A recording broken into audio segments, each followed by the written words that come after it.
ਸਤਨਾਮ ਸ੍ਰੀ ਵਾਹਿਗੁਰੂ ਸਾਹਿਬ ਜੀ।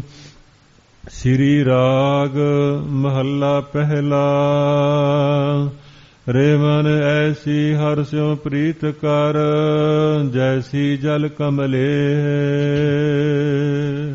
ਵਾਹਿਗੁਰੂ ਜੀ ਕਾ ਖਾਲਸਾ, ਵਾਹਿਗੁਰੂ ਜੀ ਕੀ ਫਤਿਹ। ਪਰਮ ਸਤਿਕਾਰਯੋਗ ਗੁਰੂ ਸਾਹਿਬ ਦੇ ਸਾਜੀ ਨਵਾਜੀ ਗੁਰੂ ਸਰੂਪ ਗੁਰੂ ਖਾਲਸਾ ਸਾਧ ਸੰਗਤ ਜੀਓ, ਸਤਿਗੁਰਾਂ ਦੀ ਦਰਗਾਹੀ ਅੰਮ੍ਰਿਤਮਈ ਬਾਣੀ ਦੀ ਕਥਾ ਜੋ ਸ੍ਰੀ ਰਾਗ ਵਿੱਚ ਗੁਰੂ ਨਾਨਕ ਸਾਹਿਬ ਜੀ ਦੇ ਪਾਵਨ ਅੰਮ੍ਰਿਤ ਬਚਨਾਂ ਦੀ ਲੜੀਵਾਰ ਕਥਾ ਹੋ ਰਹੀ ਹੈ।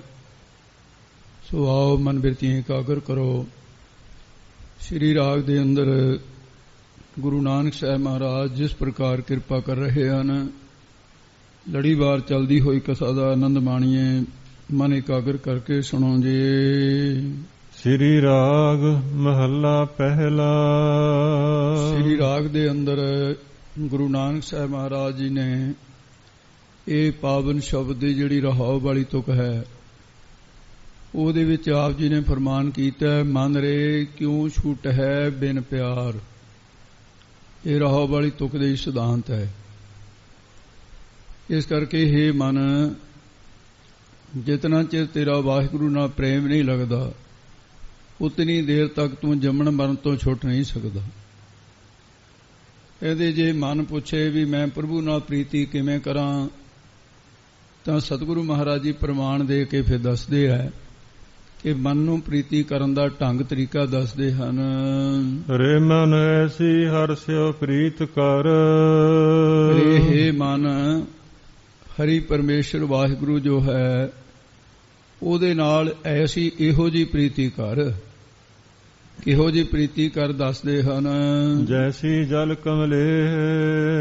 ਜਿਸ ਪ੍ਰਕਾਰ ਕਮਲ ਜਿਹੜਾ ਹੈ ਉਹ ਜਲ ਨਾਮ ਪਾਣੀ ਦਾ ਹੈ, ਪਾਣੀ ਦੇ ਨਾਲ ਪ੍ਰੀਤੀ ਕਰਦਾ। ਕਈਆਂ ਸਤਿਪੁਰਸ਼ਾਂ ਦਾ ਵਿਚਾਰ ਹੈ, ਕੁਝ ਵਿਦਵਾਨ ਕਹਿੰਦੇ ਹੈ ਵੀ ਕਮਲ ਦੀ ਪ੍ਰੀਤੀ ਜਿਹੜੀ ਹੈ ਉਹ ਸੂਰਜ ਨਾਲ ਹੈ, ਪਰ ਸਤਿਗੁਰੂ ਮਹਾਰਾਜ ਸਾਹਿਬ ਜੀ ਦੱਸਦੇ ਹੈ ਕਿ ਕਮਲ ਦੀ ਪ੍ਰੀਤੀ ਪਾਣੀ ਨਾਲ ਹੈ ਔਰ ਅਥਾਹ ਪਿਆਰ ਹੈ। ਇਸ ਕਰਕੇ ਕੁਝ ਵਿਦਵਾਨਾਂ ਨੇ ਐਸਾ ਲਿਖਿਆ ਹੈ, ਜਲ ਜ ਪ੍ਰੀਤ ਜਲ ਰਬ ਨਹੀਂ, ਖਿਲੇ ਨਿਵਾਰਨ ਕਾਮ, ਨਿਸਕੋ ਅੰਮ੍ਰਿਤ ਪੀਵਹਿ, ਕਿਉਂ ਜਾਣ ਮੁੱਦੇ ਮੁੰਦੇ ਅਬਰਾਮ। ਜਲ ਜ ਕਮਲ ਦੀ ਪ੍ਰੀਤੀ ਜਿਹੜੀ ਜਲ ਨਾਲ ਹੈ, ਰੱਬ ਸੂਰਜ ਨਾਲ ਨਹੀਂ ਹੈ। ਜਲ ਜ ਪ੍ਰੀਤ ਜਲ ਰੱਬ ਨਹੀਂ, ਰੱਬ ਸੂਰਜ ਦਾ ਨਾਮ ਹੈ। ਸੂਰਜ ਨੂੰ ਦੇਖਣ ਦੇ ਲਈ ਕਮਲ ਨਹੀਂ ਖਿੜਦਾ, ਉਹ ਇਸ ਲਈ ਖਿੜਦਾ ਹੈ ਕਿਤੇ ਸੂਰਜ ਚੜ੍ਹਨ ਦੇ ਨਾਲ ਮੇਰਾ ਜਿਹੜਾ ਪਿਆਰ ਹੈ ਉਹ ਪਾਣੀ ਦੇ ਨਾਲ ਹੈ, ਮੇਰੇ ਪਿਆਰੇ ਨੂੰ ਧੁੱਪ ਦਾ ਸੇਕ ਨਾ ਲੱਗ ਜਾਏ। ਉਹ ਆਪਣੇ ਪਿਆਰੇ ਨੂੰ ਛਾਂ ਕਰਨ ਦੇ ਲਈ ਖਿੜਦਾ, ਉਹ ਫੈਲਾਉਂਦਾ ਹੈ ਵੀ ਇਹਨੂੰ ਧੁੱਪ ਨਾ ਲੱਗੇ। ਸ਼ੰਕਾਵਾਦੀ ਜੇ ਸ਼ੰਕਾ ਕਰੇ ਕਿ ਜੇ ਕਮਲ ਦੀ ਸੂਰਜ ਨਾਲ ਪ੍ਰੀਤ ਨਹੀਂ ਹੈ ਤਾਂ ਸੂਰਜ ਛਿਪਣ ਤੋਂ ਬਾਅਦ ਬੰਦ ਕਿਉਂ ਹੋ ਜਾਂਦਾ? ਫਿਰ ਉਹਦੇ ਉੱਤਰ ਦੇ ਨਿਸਕੋ ਅੰਮ੍ਰਿਤ ਪੀਵਹਿ।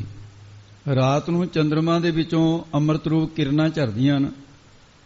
ਕਮਲ ਸੋਚਦਾ ਹੈ ਕਿ ਮੇਰੇ ਖਿੜੇ ਰਹਿਣ ਦੇ ਨਾਲ ਕਿਤੇ ਐਸਾ ਨਾ ਹੋਵੇ ਕੋਈ ਥਾਂ ਐਸੀ ਨਾ ਰਹਿ ਜਾਏ ਜਿਸ ਥਾਂ ਤੇ ਮੇਰੇ ਪਿਆਰੇ ਪਾਣੀ ਦੇ ਨਾਲ ਚੰਦਰਮਾ ਦੀਆਂ ਕਿਰਨਾਂ ਦਾ ਰਸ ਨਾ ਪਵੇ। ਉਹ ਇਸ ਲਈ ਮਿਚ ਜਾਂਦਾ ਹੈ। ਕਮਲ ਦੀ ਜਲ ਦੇ ਨਾਲ ਐਸੀ ਸੁੰਦਰ ਪ੍ਰੀਤੀ ਹੈ।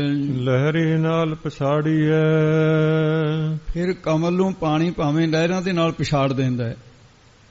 ਕਮਲ ਕਦੇ ਉੱਪਰ ਹੁੰਦਾ ਹੈ, ਕਦੇ ਸੱਜੇ, ਕਦੇ ਖੱਬੇ ਮਧੋਲ ਕੇ ਰੱਖ ਦਿੰਦਾ ਹੈ। ਪਾਣੀ ਦੀਆਂ ਲਹਿਰਾਂ ਐਸੀਆਂ ਆਉਂਦੀਆਂ ਨੇ ਤੇ ਇਸ ਕਰਕੇ ਜਿਹੜਾ ਲਹਿਰੀ ਨਾਲ ਪਛਾੜੀ ਹੈ, ਪਛਾੜ ਦਿੰਦਾ ਹੈ। ਪੀ ਵਿਕਸੈ ਅਸਨੇਹ। ਪਰ ਫਿਰ ਵੀ ਪਾਣੀ ਦੇ ਅਸਨੇਹ ਪ੍ਰੇਮ ਵਿੱਚ ਵਿਕਸੈ ਖਿੜਿਆ ਹੀ ਰਹਿੰਦਾ, ਉਹਨੂੰ ਕੋਈ ਇਤਰਾਜ਼ ਨਹੀਂ ਹੈ।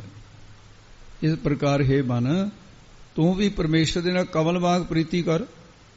ਉਹ ਪਰਮੇਸ਼ਰ ਭਾਵੇਂ ਤੈਨੂੰ ਦੁੱਖ ਸੁੱਖ ਰੂਪ ਲਹਿਰਾਂ ਨਾਲ ਪਛਾੜਦਾ ਰਹੇ, ਪਰ ਤੂੰ ਹਮੇਸ਼ਾ ਉਹਦੀ ਰਜਾ ਵਿੱਚ ਖਿੜਿਆ ਰਹਿ। ਭਾਵ ਖੁਸ਼ ਰਹਿ, ਕਦੇ ਪ੍ਰਭੂ ਨਾਲ ਨਾਰਾਜ਼ ਨਹੀਂ ਹੋਣਾ। ਜਦੋਂ ਦੁੱਖ ਪ੍ਰਾਪਤ ਹੋਵੇ ਤਾਂ ਫਿਰ ਇਉਂ ਸਮਝੋ ਸਾਡੇ ਪਾਪ ਜਿਹੜੇ ਕੀਤੇ ਹੋਏ ਸੀ ਉਹਨਾਂ ਪਾਪਾਂ ਨੂੰ ਮੇਟਣ ਦੀ ਤੁੱਛ ਮਾਤਰ ਕਸ਼ਟ ਦੇ ਕੇ ਪਾਪਾਂ ਦਾ ਨਿਵਾਰਨ ਕਰ ਰਿਹਾ ਹੈ। ਪਰਮਾਤਮਾ ਭਲਾ ਕਰ ਰਿਹਾ ਸਾਡਾ। ਜਦੋਂ ਸੁੱਖ ਮਿਲੇ ਤਾਂ ਸਮਝੋ ਪਰਮੇਸ਼ਰ ਕਿਰਪਾ ਕਰਕੇ ਪੁੰਨਾਂ ਦਾ ਫਲ ਦੇ ਰਿਹਾ। ਉਹਦੇ ਭਾਣੇ ਵਿੱਚ ਇਹ ਉਹਦੀਆਂ ਲਹਿਰਾਂ ਨੇ, ਦੁੱਖ ਤੇ ਸੁੱਖ। ਆਪਣਾ ਕੋਈ ਸੰਬੰਧੀ ਵਿਛੜ ਜਾਏ, ਕੋਈ ਇਹੋ ਜਿਹੀ ਵਿਪਤਾ ਪੈ ਜਾਏ ਤੇ ਧਨ ਵੱਲੋਂ ਗਰੀਬੀ ਆ ਜਾਏ, ਕੋਈ ਬਿਮਾਰੀ ਘਰ ਵਿੱਚ ਆ ਜਾਏ, ਇਹ ਉਹਦੀਆਂ ਲਹਿਰਾਂ ਹੀ ਨੇ ਸਾਰੀਆਂ। ਉਦਾਸ ਨਹੀਂ ਹੋਣਾ ਹੈ, ਉਹਦੀ ਰਜ਼ਾ ਵਿੱਚ ਖਿੜਿਆ ਰਹਿਣਾ। ਐਸਾ ਪਰਮੇਸ਼ਰ ਦੇ ਨਾਲ ਤੇਰਾ ਜੇ ਸੱਚਾ ਪਿਆਰ ਹੈ ਤਾਂ ਫਿਰ ਇਸ ਪ੍ਰਕਾਰ ਫਿਰ ਤੋਂ ਪੀ ਵਿਕਸੈ, ਦੁਬਾਰੇ ਫੇਰ ਬੋਲਦੇ, ਪੀ ਵਿਕਸੈ ਅਸਨੇਹ। ਉਹਦੇ ਅਸਨੇਹ ਦੇ ਵਿੱਚ ਭੀ ਵੋੜੋ ਤੂੰ ਇਸ ਤਰ੍ਹਾਂ ਖਿੜਿਆ ਰਹਿ ਜਿਵੇਂ ਕਮਲ ਖਿੜਦਾ ਹੈ। ਆਪ ਉਹਦੇ ਤੇ ਕੋਈ ਇਤਰਾਜ਼ ਨਾ ਕਰ, ਭਾਣਾ ਮੰਨਣ ਦੇ ਵਿੱਚ ਰਹਿ ਹਮੇਸ਼ਾ ਵਾਸਤੇ। ਤੇ ਜੀਵ ਜਿਹੜਾ ਤੁਮ ਕਰੋ ਭਲਾ ਹਮ ਭਲੋ ਨਾ ਜਾਣਹਿ, ਤੁਮ ਸਦਾ ਸਦਾ ਦਇਆਲਾ, ਇਹਦੇ ਨਿਸ਼ਚਾ ਕਰਨਾ। ਹੇ ਪਰਮੇਸ਼ਰ ਤੂੰ ਸਾਡਾ ਭਲਾ ਹੀ ਕਰ ਰਿਹਾ ਹੈ, ਸਦਾ ਹੀ ਦਿਆਲੂ ਹੋ ਤੁਸੀਂ ਤਾਂ। ਇਹ ਸਤਿਗੁਰਾਂ ਦਾ ਉਪਦੇਸ਼ ਹੈ। ਪ੍ਰਭੂ ਨਾਲ ਐਸੀ ਪ੍ਰੀਤੀ ਕਰ। ਕਮਲ ਦੀ ਜਿਹੜੀ ਜਲ ਦੇ ਨਾਲ ਹੈ, ਕਮਲ ਸੂਰਜ ਦੀ ਧੁੱਪ ਨੂੰ ਮੇਟਣ ਲਈ ਖਿੜਦਾ ਹੈ। ਰਾਤ ਨੂੰ ਚੰਦਰਮਾ ਦੀਆਂ ਕਿਰਨਾਂ ਸਾਰੇ ਪਾਣੀ ਤੇ ਪੈਣ, ਇਸ ਲਈ ਮਿਚ ਜਾਂਦਾ ਹੈ। ਇਸੇ ਤਰ੍ਹਾਂ ਜਲਦੀ ਨਿਆਈ ਮਹਾਰਾਜ ਸਾਹਿਬ ਜੀ ਪਰਮੇਸ਼ਰ ਜੀ ਹਨ, ਸਤਿਗੁਰੂ ਜੀ ਹਨ। ਹੇ ਮਨ ਤੂੰ ਸਤਿਗੁਰਾਂ ਨਾਲ ਕਮਲ ਵਾਂਗ ਪ੍ਰੀਤੀ ਕਰ। ਜਦੋਂ ਸਤ ਸੰਗਤ ਦੀ ਤੈਨੂੰ ਪ੍ਰਾਪਤੀ ਹੋਵੇ, ਜਿੱਥੇ ਬੈਰਾਗ ਰੂਪ ਚੰਦਰਮਾ ਚੜ੍ਹਿਆ ਹੈ, ਸ਼ੁਭ ਗੁਣਾਂ ਦੇ ਤਾਰੇ ਚਮਕਦੇ ਹੋਣ, ਸੰਗਤ ਵਿੱਚ ਸਤਿਗੁਰੂ ਦਾ ਪ੍ਰਭੂ ਦਾ ਪਿਆਰ ਪੈਦਾ ਹੁੰਦਾ ਹੈ। ਅੰਮ੍ਰਿਤ ਨਾਮ ਦੀ ਵਰਖਾ ਹੁੰਦੀ ਹੈ, ਜਿਵੇਂ ਚੰਦਰਮਾ ਦੇ ਵਿੱਚੋਂ ਕਿਰਨਾਂ ਅੰਮ੍ਰਿਤ ਰੂਪ ਝਰਦੀਆਂ ਹਨ। ਉਸ ਵੇਲੇ ਆਪਣੇ ਚਿੱਤ ਨੂੰ ਮੀਚ ਕੇ ਜਿਵੇਂ ਕਮਲ ਬੰਦ ਕਰ ਲੈਂਦਾ ਹੈ, ਸੰਕਲਪਾਂ ਵਿਕਲਪਾਂ ਵੱਲੋਂ ਇਕਾਗਰ ਹੋ ਕੇ ਨਾਮ ਅੰਮ੍ਰਿਤ ਆਪ ਵੀ ਤੇ ਹੋਰਨਾਂ ਵੀ ਪਿਆਉਣਾ ਕਰ। ਜੇ ਕਿਤੇ ਜ਼ੁਲਮ ਰੂਪ ਸੂਰਜ ਚੜ੍ਹੇ, ਸਤਿਗੁਰਾਂ ਦੇ ਸਰਗੁਣ ਸਰੂਪ ਦੀ, ਗੁਰੂ ਸਾਹਿਬ ਦੀ ਬੇਅਦਬੀ ਹੁੰਦੀ ਹੋਵੇ, ਜ਼ਾਲਮ ਬੇਅਦਬੀ ਕਰਨ ਤਾਂ ਪਰਮੇਸ਼ਰ ਦੀ ਕੋਈ ਨਿੰਦਿਆ ਕਰੇ, ਤਾਂ ਫਿਰ ਕਮਲ ਦੀ ਨਿਆਈ ਉਹਦੇ ਅੱਗੇ ਹੋ ਕੇ ਆਪਣਾ ਆਪ ਨਿਸ਼ਾਵਰ ਕਰ ਦੇਣਾ। ਕਸ਼ਟ ਝੱਲਣੇ ਜਿਵੇਂ ਭਾਈ ਮਤੀ ਦਾਸ ਨੇ ਝੱਲੇ, ਭਾਈ ਦਿਆਲਾ ਜੀ ਨੇ ਝੱਲੇ, ਭਾਈ ਮਤੀ ਦਾਸ ਜੀ, ਭਾਈ ਸਤੀ ਦਾਸ ਜੀ ਤੇ ਭਾਈ ਮਨੀ ਸਿੰਘ ਸਾਹਿਬ, ਸ੍ਰੀ ਗੁਰੂ ਤੇਗ ਬਹਾਦਰ ਸਾਹਿਬ, ਗੁਰੂ ਅਰਜਨ ਦੇਵ ਜੀ ਆਪ। ਤੋ ਇਸ ਕਰਕੇ ਇਹ ਸਾਰੀ ਇੱਕ ਪ੍ਰਤੱਖ ਮਿਸਾਲ ਹੈ। ਹੇ ਮਨ ਤੂੰ ਵੀ ਕਮਲ ਦੀ ਨਿਆਈ, ਪ੍ਰਭੂ ਨਾਲ ਪ੍ਰੀਤੀ ਕਰ। ਉਸ ਦੇ ਵਿੱਚ ਜੇ ਉਹ ਕੋਈ ਦੋਸ਼ ਦੇਣਾ ਕਰਦਾ ਹੈ ਤੇ ਆਪ ਤਾਂ ਦੋਸ਼ ਕੀ ਦੇਣਾ ਹੈ, ਉਹਨੂੰ ਦੱਸ ਇਹ ਵੀ ਨਹੀਂ ਪ੍ਰਭੂ ਦਾ ਕੋਈ ਕਸੂਰ ਨਹੀਂ ਹੈ। ਪ੍ਰਭੂ ਦੇ ਭਾਣੇ ਵਿੱਚ ਪੱਖ ਵਿੱਚ ਬੋਲ। ਸੁਖ ਦੁੱਖ ਹਰ ਸਮੇਂ ਰਜਾ ਵਿੱਚ ਖਿੜਿਆ ਰਹਿ, ਵਾਹਿਗੁਰੂ ਦੀ ਪ੍ਰਸੰਨਤਾ ਹੋਵੇਗੀ। ਜਲ ਮਹਿ ਜੀਉ ਪਾਏ ਕੈ। ਪਰਮੇਸ਼ਰ ਨੇ ਕਮਲ ਦਾ ਜਿਹੜਾ ਜੀਵਨ ਹੈ ਉਹ ਪਾਣੀ ਦੇ ਮਹਿ ਵਿੱਚ ਉਪਾਏ ਪੈਦਾ ਕੀਤਾ ਹੈ। ਜੀਵਨ ਉਹਦੇ ਆਸਰੇ ਹੈ, ਜਲ ਦੇ ਵਿੱਚ ਉਹਨੂੰ ਇਸਤਤ ਕੀਤਾ ਹੈ। ਬਿਨ ਜਲ ਮਰਨ ਤਨੇਹ। ਜਲ ਪਾਣੀ ਤੋਂ ਬਿਨ ਬਗੈਰ ਤਿਨਹ ਤਿਸ ਕਮਲ ਦਾ ਮਰਨਾ ਹੁੰਦਾ ਹੈ। ਪਾਣੀ ਤੋਂ ਬਿਨਾਂ ਜਿਉਂਦਾ ਨਹੀਂ ਰਹਿ ਸਕਦਾ ਕਮਲ। ਤੇ ਇਸ ਕਰਕੇ ਬਿਨ ਜਲ ਮਰਨ ਤਿਨੇਹ ਤਿਸਨੇ, ਉਸ ਕਮਲ ਨੇ ਫਿਰ ਬੋਲਦੇ ਬਿਨ ਜਲ ਮਰਨ ਤਨੇਹ। ਜਿਵੇਂ ਉਹਦਾ ਮਰਨਾ ਹੁੰਦਾ ਹੈ, ਇਸੇ ਤਰ੍ਹਾਂ ਪਰਮੇਸ਼ਰ ਨੇ ਜਿਹੜਾ ਜਲ ਵਿੱਚ ਜੀਵ ਪੈਦਾ ਕੀਤੇ, ਉਹਨਾਂ ਵਿੱਚੋਂ ਅਨੇਕਾਂ ਜੀਵ ਨੇ, ਤਿਨੇ ਉਹਨਾਂ ਨੂੰ ਪਾਣੀ ਤੋਂ ਬਿਨਾਂ ਉਹ ਵੀ ਨਹੀਂ ਜੀ ਸਕਦੇ। ਇਸ ਪ੍ਰਕਾਰ ਪਰਮਾਤਮਾ ਨੇ ਸੰਸਾਰ ਸਮੁੰਦਰ ਵਿੱਚ 84 ਲੱਖ ਜੂਨਾਂ ਪੈਦਾ ਕੀਤੀਆਂ ਨੇ। ਸੰਸਾਰ ਜੋ ਸੰਤ ਮਹਾਪੁਰਸ਼ ਨੇ, ਉਹਨਾਂ ਦਾ ਜੀਵਨ ਕੀ ਹੈ? ਨਾਮ ਰੂ ਜਲ ਤੋਂ ਬਿਨਾਂ ਤਿਨੇ ਉਹਨਾਂ ਦਾ ਮਰਨਾ ਹੁੰਦਾ ਹੈ। ਆਖਾਂ ਜੀਵਾਂ ਵਿਸਰੈ ਮਰ ਜਾਓ, ਇਸ ਤਰ੍ਹਾਂ ਦਾ ਜੀਵਨ ਬਣਾਉਣਾ ਕਰ ਸਤਪੁਰਸ਼ਾਂ ਵਰਗਾ। ਮਨ ਰੇ ਕਿਉਂ ਛੂਟੈ ਬਿਨ ਪਿਆਰ। ਇਹ ਮੇਰੇ ਮਨ ਪਰਮਾਤਮਾ ਦੇ ਨਾਲ ਪਿਆਰ ਪੈਦਾ ਕਰੇ ਤੋਂ ਬਿਨ ਬਗੈਰ ਤੂੰ ਜਮਾ ਤੋਂ ਨਹੀਂ ਛੁੱਟ ਸਕਦਾ। ਨਾ ਕਾਲ ਤੋਂ ਛੁੱਟ ਸਕਦਾ, ਨਾ ਨਰਕਾਂ ਤੋਂ ਛੁੱਟ ਸਕਦਾ। 84 ਲੱਖ ਜੂਨਾਂ ਨੇ ਤੋਂ ਕਿਵੇਂ ਛੁਟਕਾਰਾ ਹੋਏਗਾ? ਕਾਮ ਕਰੋੜ ਇਹਨਾਂ ਦੀ ਕੈਦ ਤੋਂ, ਤ੍ਰਿਸ਼ਨਾ ਤੋਂ, ਜੰਮਣ ਮਰਨ ਤੋਂ ਕਿਵੇਂ ਛੁੱਟੇਗਾ? ਨਹੀਂ ਛੁੱਟ ਸਕਦਾ। ਜੇ ਇਹਨਾਂ ਤੋਂ ਛੁੱਟਣ ਤੇ ਮੁਕਤ ਹੋਣਾ ਚਾਹੁੰਦਾ ਤਾਂ ਪ੍ਰਭੂ ਨਾਲੇ ਪਿਆਰ ਕਰਨਾ ਪਏਗਾ, ਫਿਰ ਸੰਸਾਰ ਨਾਲੋਂ ਤੋੜਨਾ ਪਏਗਾ। ਗੁਰਮੁਖ ਅੰਤਰ ਰਵ ਰਹਿਆ। ਜੋ ਗੁਰਮੁਖ ਜਾਨੋ ਆਪਣੇ ਅੰਦਰੀ ਪ੍ਰਭੂ ਨੂੰ, ਨਾਮ ਨੂੰ ਰੱਬ ਉਚਾਰਦੇ ਰਹਿੰਦੇ ਨੇ, ਉਹ ਪਰਮੇਸ਼ਰ ਦਾ ਨਾਮ ਸਾਸ ਗਰਾਸ ਵਿਸਾਰਦੇ ਨਹੀਂ ਹੈ। ਗੁਰਮੁਖ ਉਸ ਪ੍ਰਭੂ ਦੇ ਅੰਦਰ ਜਾਣ ਕੇ ਉਸ ਪ੍ਰਭੂ ਨੂੰ ਵੀ ਅੰਦਰ ਹੈ ਸਾਡੇ, ਸਦਾ ਹੀ ਉਸ ਦੇ ਨਾਮ ਨੂੰ ਰੱਬ ਰਿਹਾ ਉਚਾਰਦੇ, ਉਹਦੇ ਨਾਮ ਨੂੰ ਉਚਾਰਨ ਕਰਦੇ ਰਹਿੰਦੇ ਨੇ। ਗੁਰਮੁਖਾਂ ਦੇ ਅੰਦਰ ਪਰਮੇਸ਼ਰ ਵਿਆਪਕ ਹੋ ਰਿਹਾ ਹੈ। ਜੋ ਅੰਦਰ ਵਿਆਪਕ ਹੋ ਰਿਹਾ ਹੈ ਗੁਰਮੁਖ ਉਸ ਨੂੰ ਜਾਣ ਲੈਂਦੇ ਹੈ ਤੇ ਉਹਨਾਂ ਨੂੰ ਫਿਰ ਮਹਾਰਾਜ ਸਾਹਿਬ ਜੀ ਪ੍ਰਗਟ ਹੋ ਕੇ ਦਰਸ਼ਨ ਵੀ ਦੇ ਦਿੰਦੇ ਹੈ। ਐਸੇ ਗੁਰਮੁਖਾਂ ਨੂੰ ਸਾਰਿਆਂ 'ਚ ਪ੍ਰਭੂ ਦਾ ਨਿਰਗੁਣ ਸਰੂਪ ਪ੍ਰਤੀਤ ਹੁੰਦਾ ਹੈ ਤੇ ਸਰਗੁਣ ਸਰੂਪ ਦੇ ਵੀ ਉਹਨਾਂ ਨੂੰ ਦਰਸ਼ਨ ਹੋ ਜਾਂਦੇ ਨੇ। ਉਹਨਾਂ ਦੀ ਸੁਰਤ ਐਸੀ ਟਿਕ ਜਾਂਦੀ ਹੈ ਜੈਸੀ ਮਹਾਰਾਜ ਸਾਹਿਬ ਨੇ ਕਿਹਾ, ਜਹ ਜਾਈਐ ਤੈ ਨਾਲ ਮੇਰਾ ਸੁਆਮੀ, ਨਾਨਕ ਕੋ ਮਿਲਿਆ ਅੰਤਰਜਾਮੀ। ਇਹ ਉਹਨਾਂ ਦੀ ਅਵਸਥਾ ਹੋ ਜਾਂਦੀ ਹੈ। ਬਖਸ਼ੇ ਭਗਤ ਭੰਡਾਰ, ਐਸੇ ਗੁਰਮੁਖਾਂ ਨੂੰ ਵਾਹਿਗੁਰੂ ਪਰਮੇਸ਼ਰ ਨੇ ਭਗਤੀ ਦੇ ਭੰਡਾਰੇ ਬਖਸ਼ ਦਿੱਤੇ, ਗੁਣਾਂ ਦੇ ਸ਼ੁਭ ਗੁਣਾਂ ਦੇ ਭੰਡਾਰੇ ਬਖਸ਼ ਦਿੱਤੇ ਨੇ।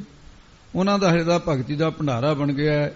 ਜੈ ਭੰਡਾਰੀ ਹੋਂ ਗੁਣ ਨਿਕਲ ਹੈ ਤੇ ਕੀ ਹੈ ਪ੍ਰਵਾਨ, ਉਹ ਪ੍ਰਵਾਨਿਕ ਹੋ ਗਏ ਨੇ। ਜਿਨ੍ਹਾਂ ਦੇ ਹਿਰਦੇ ਭੰਡਾਰਿਆਂ ਵਿੱਚੋਂ ਗੁਣ ਨਿਕਲਦੇ ਨੇ ਉਹ ਮਹਾਰਾਜ ਸਾਹਿਬ ਦੇ ਦਰ ਤੇ ਪ੍ਰਵਾਨ ਹੋ ਜਾਂਦੇ ਨੇ।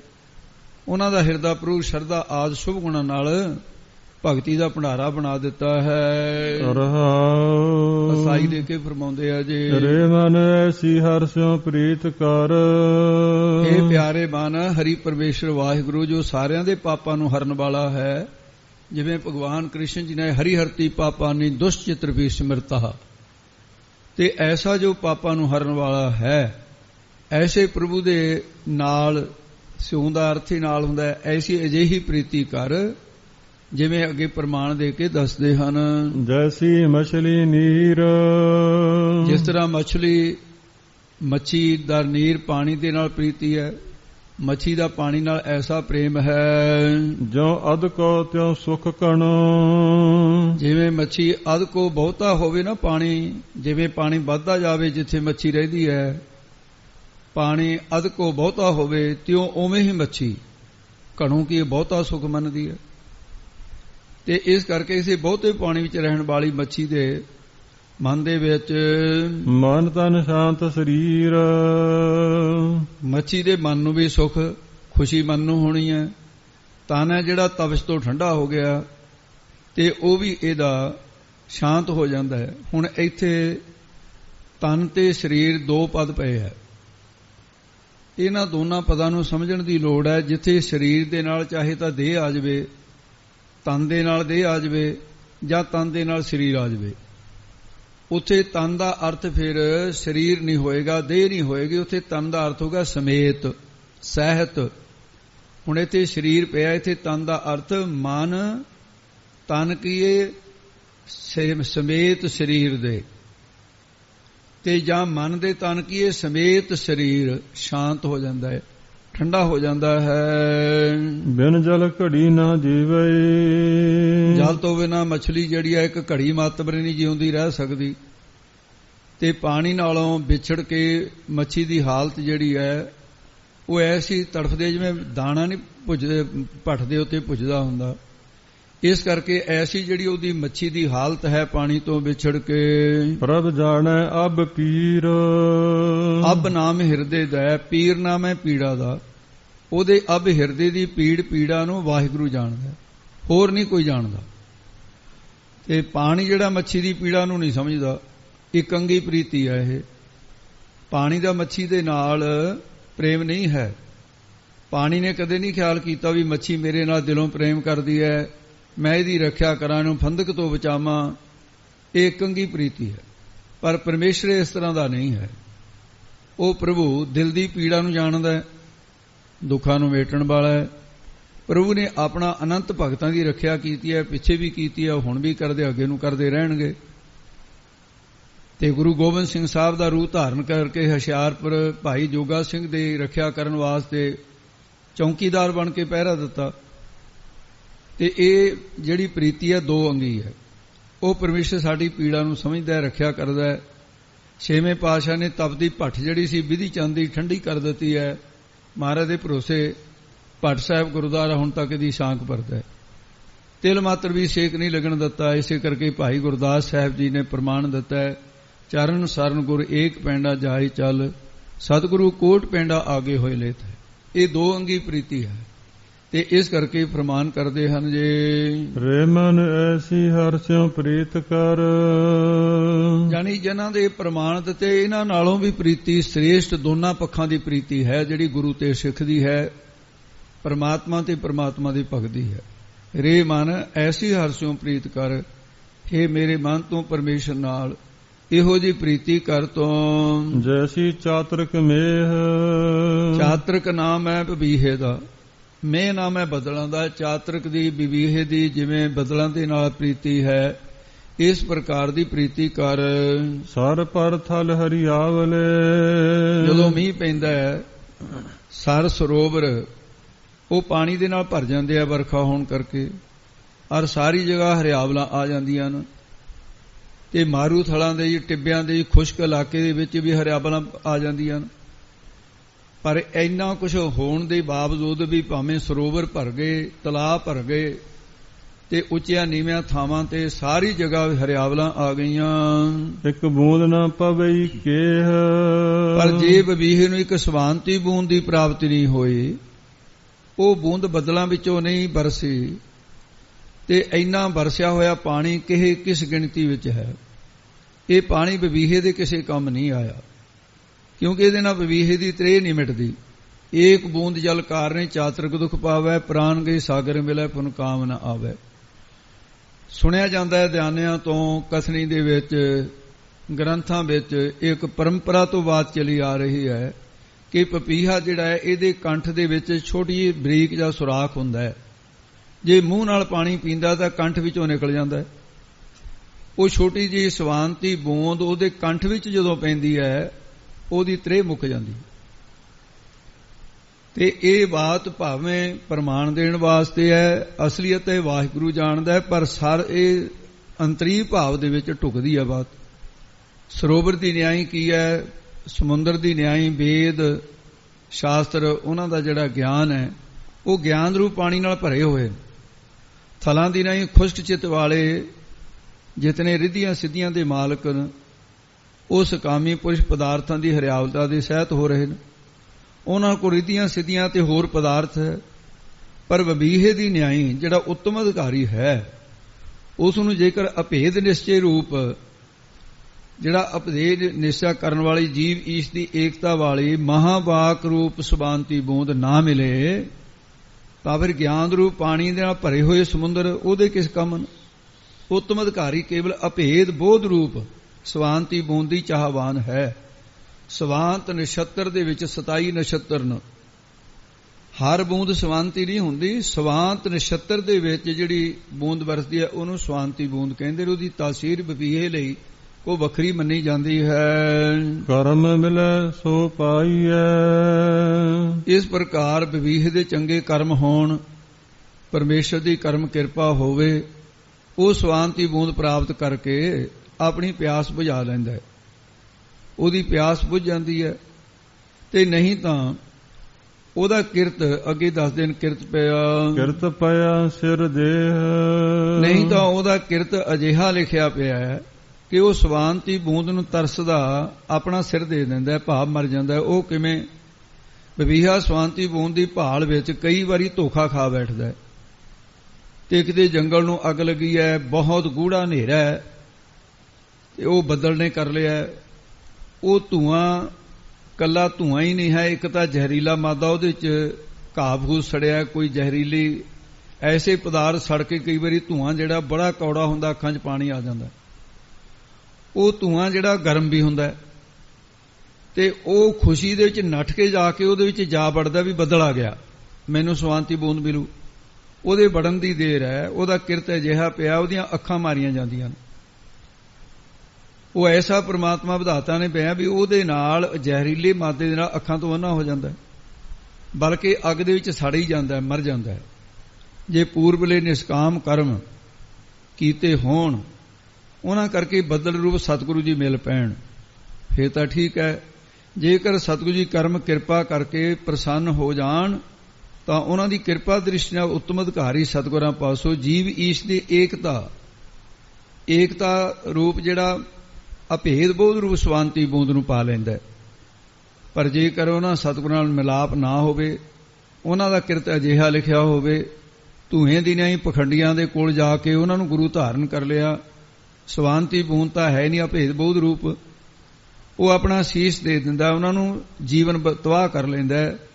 ਉਹ ਤ੍ਰਿਸ਼ਨਾ ਦੀ ਅੱਗ 'ਚ ਪੈ ਕੇ ਸੜ ਜਾਂਦਾ, ਮਰਨਾ ਪੈਂਦਾ ਉਹਨੂੰ। ਅਭੇਦ ਨਿਸ਼ਚੇ ਰੂਪ ਬੂੰਦਤਾ ਪ੍ਰਾਪਤ ਨਹੀਂ ਹੋਈ ਤੇ ਫਿਰ ਉਹਦੀ ਜਾਨ ਚਲੀ ਗਈ, ਮੁਕਤੀ ਨਹੀਂ ਹੋਈ ਹੈ ਉਹਦੀ। ਤੇ ਇਹ ਬੂੰਦ ਕੇਵਲ ਸਤਿਗੁਰੂ ਮਹਾਰਾਜ ਸਾਹਿਬ ਜੋ ਬੱਦਲ ਰੂਪ ਉਹਨਾਂ ਤੋਂ ਹੀ ਮਿਲਦੀ ਹੈ। ਰੇ ਮਨ ਐਸੀ ਹਰਿ ਸਿਉ ਪ੍ਰੀਤ ਕਰ, ਇਹ ਪਿਆਰੇ ਮਨ ਤੋਂ ਪਰਮੇਸ਼ਰ ਨਾਲ ਇਹੋ ਜਿਹੀ ਪ੍ਰੀਤੀ ਕਰ। ਅੱਗੇ ਦੱਸਦੇ ਹਨ, ਜੈਸੀ ਜਲ ਦੁੱਧ ਹੋਏ, ਜਿਸ ਤਰ੍ਹਾਂ ਜਲ ਪਾਣੀ ਅਤੇ ਦੁੱਧ ਦੀ ਪ੍ਰੀਤੀ ਹੈ। ਜਲ ਅਤੇ ਦੁੱਧ ਦੀ ਦੋ ਅੰਗੀ ਪ੍ਰੀਤੀ ਹੈ, ਇਹ ਇੱਕ ਅੰਗੀ ਨਹੀਂ ਹੈ। ਪਿੱਛੇ ਇੱਕ ਅੰਗੀਆਂ ਪ੍ਰੀਤੀਆਂ ਦਾ ਪ੍ਰਮਾਣ ਦਿੱਤਾ ਹੈ। ਜੇ ਦੁੱਧ ਵਿੱਚ ਪਾਣੀ ਪਾ ਦਈਏ ਤਾਂ ਦੁੱਧ ਨੂੰ ਆਪਣਾ ਰੂਪ ਬਣਾ ਲੈਂਦਾ। ਪਾਣੀ ਦਾ ਜਿਹੜਾ ਮੁੱਲ ਹੈ ਉਹ ਵੀ ਫਿਰ ਦੁੱਧ ਦੇ ਭਾਅ ਹੀ ਵਿਕਦਾ, ਪਾਣੀ ਵੀ ਉਹਦੇ ਵਿੱਚ ਮਿਲ ਗਿਆ ਨਾ, ਤੇ ਉਹਦਾ ਆਪਣਾ ਰੂਪ ਦੇਦਾ। ਉਹਨੂੰ ਕੋਈ ਪਾਣੀ ਨਹੀਂ ਕਹਿੰਦਾ, ਦੁੱਧ ਕਹਿੰਦੇ ਆ, ਬਣਾ ਲੈਂਦਾ। ਪਰ ਜੇ ਕਿਤੇ ਉਹਦੇ ਥੋੜੀ ਜਿਹੀ ਖਟਿਆਈ ਪਾ ਦਈਏ, ਖੱਟਾ ਪਾ ਦਈਏ, ਦੁੱਧ ਪਾਣੀ ਤੋਂ ਵੱਖਰਾ ਹੋ ਜਾਂਦਾ ਹੈ। ਤੇ ਇਸੇ ਤਰ੍ਹਾਂ ਜਿਹੜੇ ਦੁਬਦਾ ਰੂਪ ਖਟਿਆਈ ਜਿਨ੍ਹਾਂ ਨੇ ਪਾ ਦਿੱਤੀ ਹੈ, ਫਿਰ ਪਰਮੇਸ਼ਰ ਦੇ ਨਾਲ ਪਿਆਰ ਨਹੀਂ ਰਹਿੰਦਾ। ਉਹ ਦੁੱਧ ਰੂਪ ਹੈ। ਤੂੰ ਪਰਮੇਸ਼ਰ ਨੂੰ ਦੁੱਧ ਦੀ ਨਿਆਈ ਸਮਝ ਕੇ, ਆਪ ਪਾਣੀ ਦੀ ਨਿਆਈ ਹੋ ਕੇ ਉਹਦੇ ਨਾਲ ਪਿਆਰ ਕਰ, ਤਾਂ ਤੈਨੂੰ ਆਪਣਾ ਰੂਪ ਬਣਾਊਗਾ ਫਿਰ ਵਾਹਿਗੁਰੂ। ਜਿਉਂ ਜਲ ਮੇ ਜਲ ਆਏ ਖੱਟਾ ਨਾ, ਤੂੰ ਜੋਤੀ ਸੰਗ ਜੋ ਸਮਾਨਾ। ਤੇ ਇਸ ਪ੍ਰਕਾਰ ਬਣਾਏਗਾ ਤੈਨੂੰ ਆਪਣਾ ਰੂਪ। ਆਵਟਣ ਆਪੇ ਖਵੈ, ਇਹ ਅਦਕ ਸਹਿਤ ਪਾਠ ਹੈ ਭਾਈ। ਆਵਟਣ ਦੇ ਵਿੱਚ ਜਿਹੜਾ ਬੋਲਣ 'ਚ ਕੁਤਾਹੀ ਨਹੀਂ ਕਰਨੀ ਹੈ, ਅਦਕ ਸਹਿਤ ਪਾਠ ਹੈ। ਆਵਟਣ ਆਪੇ ਖਵੈ, ਜਦੋਂ ਕਾੜਨੀ 'ਚ ਪਾ ਕੇ ਦੁੱਧ ਨੂੰ ਅੱਗ ਉੱਤੇ ਰੱਖ ਦਈਏ ਤਾਂ ਪਾਣੀ ਆਵਟਣ ਉਵਾਲਿਆਂ ਨੂੰ ਖਾਵੇ ਸਹਾਰਦਾ ਹੈ। ਦੁੱਧ ਨੂੰ ਅੱਗ ਦੇ ਨਾਲ ਖਵਣ ਸੜਨ ਨਹੀਂ ਦਿੰਦਾ। ਕਹਿੰਦਾ ਜਿੰਨਾ ਚਿਰ ਮੈਂ ਜਿਉਂਦਾ ਵੀ ਦੁੱਧ ਨੂੰ ਸੇਕ ਨਹੀਂ ਲੱਗਣ ਦੇਣਾ। ਜਿਹੜਾ ਦੁੱਧ 'ਚ ਪਾਣੀ ਹੁੰਦਾ ਉਹੀ ਸੜਦਾ, ਦੁੱਧ ਨਹੀਂ ਸੜਦਾ, ਆਪ ਸੜਦਾ ਹੈ। ਤੇ ਜਦੋਂ ਇਹ ਦੇਖਦਾ ਆਵਟਣ ਆਪੇ ਖਵੈ, ਆਪਣੇ ਪੇ ਸਹਾਰਦਾ ਹੈ। ਦੁੱਧ ਕੋ ਬੋਲਦੇ ਜੀ, ਦੁੱਧ ਕੋ ਖਪਣ ਨਾ ਦੇ। ਤੇ ਦੁੱਧ ਨੂੰ ਖਪਣ ਕਹੀਏ, ਉਹਨੂੰ ਸੜ ਨਹੀਂ ਦਿੰਦਾ, ਰੱਖਿਆ ਕਰਦਾ। ਪਰ ਜਦੋਂ ਇਹ ਦੁੱਧ ਦੇਖਦਾ ਹੈ ਵੀ ਮੇਰਾ ਪਿਆਰਾ ਤਾਂ ਮੇਰੇ ਵਾਸਤੇ ਸੜ ਰਿਹਾ ਪਾਣੀ, ਉਹ ਫਿਰ ਅੱਗ ਨੂੰ ਬੁਝਾਉਣ ਵਾਸਤੇ ਉਬਲ ਕੇ ਚੁੱਲ੍ਹੇ 'ਚ ਪੈਣ ਥੀ ਜਾਂਦਾ ਹੈ। ਐਡੀ ਕੁਰਬਾਨੀ ਕਰਦਾ। ਦੁੱਧ ਕਹਿੰਦਾ ਵੀ ਇਹਨੂੰ ਬੁਝਾ ਦਾਂ, ਇਹ ਮੇਰੇ ਪਿਆਰੇ ਦੀ ਦੁਸ਼ਮਣ ਅੱਗ ਜਿਹੜੀ ਸਾੜ ਰਹੀ ਹੈ ਉਹਨੂੰ। ਇਸੇ ਤਰ੍ਹਾਂ ਜੇਕਰ ਪਰਮੇਸ਼ਰ ਦੀ ਕੋਈ ਨਿੰਦਿਆ ਕਰੇ, ਪਰਮਾਤਮਾ 'ਚ ਔਗਣ ਕਹੇ, ਤਾਂ ਪ੍ਰਭੂ ਦੀ ਨਿੰਦਿਆ ਨਾ ਸਹਾਰੇ, ਸੁਣ ਕੇ ਸਗੋਂ ਆਪਣੇ ਉੱਤੇ ਕਸ਼ਟ ਅਵਟਣ, ਮਨ ਉਬਾਲਾ ਖਾਵੇ, ਸਹਾਰ ਲਵੇ ਤੇ ਦੁਨੀਆ ਨੂੰ ਦੱਸੇ ਵੀ ਪਰਮੇਸ਼ਰ ਦੇ ਵਿੱਚ ਕੋਈ ਔਗਣ ਨਹੀਂ ਹੈ। ਸਾਰੇ ਔਗਣ ਜੀਵਾਂ ਦੇ ਵਿੱਚ ਨੇ, ਸਭ ਔਗਣ ਮੈਂ ਗੁਣ ਨਹੀਂ ਕੋਈ। ਦੁੱਧ ਕੋ ਖਪਣ ਨਾ ਦੇ, ਸੇਕ ਨਾ ਲੱਗਣ ਦੇਵੇ, ਪਰਮੇਸ਼ਰ ਵਿੱਚ ਦੋਸ਼ ਨਾ ਆਰੋਪਣ ਦੇਵੇ। ਆਪੇ ਮੇਲ ਵਿਸੁੰਨਿਆ, ਤੇ ਫਿਰ ਜਦੋਂ ਬਾਹਰ ਆਉਂਦੇ ਦੁੱਧ ਨੂੰ ਪਾਣੀ ਦਾ ਛਿੱਟਾ ਮਾਰਦੀ ਹੈ ਨਾ ਬਾਹਰੋਂ, ਤੇ ਦੁੱਧ ਆਪਣੇ ਵਿਛੜੇ ਹੋਏ ਪਿਆਰੇ ਨੂੰ ਕਹਿੰਦਾ ਅੱਛਾ ਵੀ ਮੈਂ ਤਾਂ ਇਸ ਕਰਕੇ ਵੀ ਤੈਨੂੰ ਸੇਕ ਲੱਗ ਰਿਹਾ ਸੀ ਤਾਂ ਚੁੱਲ੍ਹੇ 'ਚ ਪੈਣ ਲੱਗਿਆ ਸੀ। ਉਹ ਪਾਣੀ ਬਾਹਰ ਤੋਂ ਠੰਡੇ ਦਾ ਛਿੱਟਾ ਮਾਰੀਏ, ਕਹਿੰਦਾ ਠੀਕ ਹੈ। ਬਾਹਰ ਤੋਂ ਪਾਣੀ ਮਿਲ ਗਿਆ, ਉਹ ਸ਼ਾਂਤ ਹੋ ਜਾਂਦਾ, ਮੁੜ ਜਾਂਦਾ ਵਾਪਸ। ਤੇ ਇਸ ਕਰਕੇ ਦੁੱਧ ਤੇ ਪਾਣੀ ਦੀ ਇਹ ਸੱਚੀ ਪ੍ਰੀਤੀ ਹੈ, ਦੋ ਅੰਗੀ ਪ੍ਰੀਤੀ ਹੈ। ਇਹ ਪ੍ਰਮਾਣ ਦੇ ਕੇ ਸਮਝਾਇਆ। ਸਤਿਗੁਰੂ ਉਪਦੇਸ਼ ਦੇ ਰਹੇ ਕਿ ਮਨਾ ਤੂੰ ਵੀ ਪ੍ਰਭੂ ਨਾਲ ਐਸੀ ਪ੍ਰੀਤੀ ਕਰ ਜੈਸੀ ਜਲ ਤੇ ਦੁੱਧ ਹੀ ਹੈ। ਪਰਮੇਸ਼ਰ ਨੂੰ ਦੁੱਧ ਸਮਝ ਕੇ ਆਪ ਜਲ ਦੀ ਨਿਆਈ ਹੋ ਕੇ ਉਹਦੇ ਨਾਲ ਪ੍ਰੀਤੀ ਕਰ। ਸੱਚ ਵਡਿਆਈ ਆਪੇ ਮੇਲ ਵਿਛੁੰਨਿਆ, ਤੇ ਉਹ ਫਿਰ ਇਹਦੇ ਅਰਥ ਹੋ ਗਏ ਜੀ ਆਪੇ ਮੇਲ ਵਿਛੁੰਨਿਆ। ਜਦੋਂ ਬਾਹਰ ਆਉਂਦੇ ਪਾਣੀ ਨੂੰ, ਵਿਛੜੇ ਹੋਏ ਨੂੰ, ਜੋ ਸੜਦੇ ਹੋਏ ਨੂੰ, ਵਿਛੋੜੇ ਹੋਏ ਨੂੰ ਪਿਆਰਾ ਮਿਲ ਜਾਂਦਾ, ਮੂਹਰੇ ਤੇ ਪਾਣੀ ਮਿਲ ਗਿਆ, ਉਹ ਸ਼ਾਂਤ ਹੋ ਗਿਆ। ਦੁੱਧ ਤੇ ਪਾਣੀ ਦੀ ਸੱਚੀ ਪ੍ਰੀਤੀ ਸਮਝਣੀ ਜੀ। ਸੱਚ ਵਡਿਆਈ ਦੇ, ਉਹ ਸੱਚੀ ਪ੍ਰੀਤੀ ਦੀ ਵਡਿਆਈ ਦੇਣੇ ਯੋਗ ਹੈ। ਇਹ ਪ੍ਰਮਾਣ ਦੇ ਕੇ ਸਤਿਗੁਰੂ ਨੇ ਸਮਝਾਇਆ ਕਿ ਮਨਾ ਤੂੰ ਐਸੀ ਪ੍ਰਭੂ ਨਾਲ ਪ੍ਰੀਤੀ ਕਰ। ਇਹ ਸ਼ਲੋਂਗਾ ਯੋਗ ਹੈ, ਦੋ ਅੰਗੀ ਪ੍ਰੀਤੀ ਹੈ। ਪਰਮੇਸ਼ਰ ਨੂੰ ਦੁੱਧ ਸਮਝ ਕੇ ਜਲ ਦੀ ਨਿਆਈ ਉਹਦੇ ਨਾਲ ਪ੍ਰੀਤੀ ਕਰ।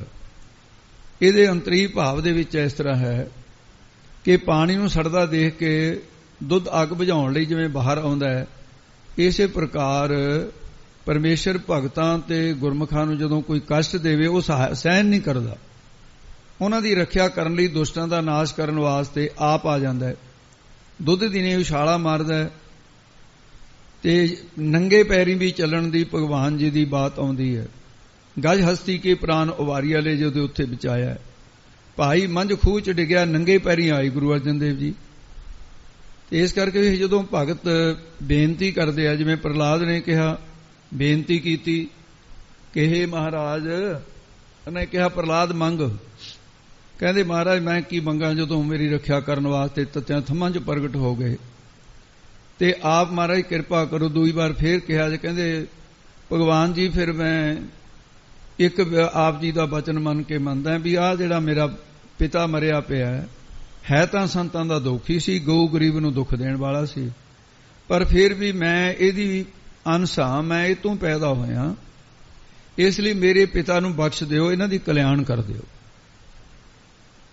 ਇਹ ਸਮਝ ਲਓ ਵੀ ਮਾਨੋ ਦੁੱਧ ਨੇ ਪਾਣੀ ਦਾ ਛੱਟਾ ਮਾਰਨਾ, ਦੁੱਧ ਨੂੰ ਦੁੱਧ ਤੇ ਪਾਣੀ ਦੀ ਪ੍ਰੀਤੀ। ਪ੍ਰਹਲਾਦ ਦੀ ਬੇਨਤੀ ਸੁਣ ਕੇ ਪਰਮੇਸ਼ਰ ਨੇ ਕਿਹਾ ਤੇਰੇ ਪਿਤਾ ਦੀ ਕੀ ਗੱਲ ਕਰਦਾ, ਤੂੰ ਤਾਂ ਮੰਗ ਕੇ ਵੀ ਕੁਝ ਨਹੀਂ ਮੰਗਿਆ, ਇਹ ਤਾਂ ਮੈਂ ਤੇਰੇ ਕਹਿਣ ਤੋਂ ਪਹਿਲਾਂ ਹੀ ਦੇਤਾ। ਕਹਿੰਦਾ ਜੀ ਕਿਵੇਂ? ਕਹਿੰਦੇ ਤੇਰਾ ਪਿਤਾ ਦੀ ਇਕੱਲੇ ਦੀ ਗੱਲ ਨਹੀਂ, ਪ੍ਰਹਲਾਦ ਜਨ ਕੇ 21 ਕੁਲ ਉਧਾਰੇ, ਇਹਦੇ ਨਾਲ ਤਾਂ 21 ਕੁਲਾਂ ਵੀ ਤਾਰ ਦਿੱਤੀਆਂ।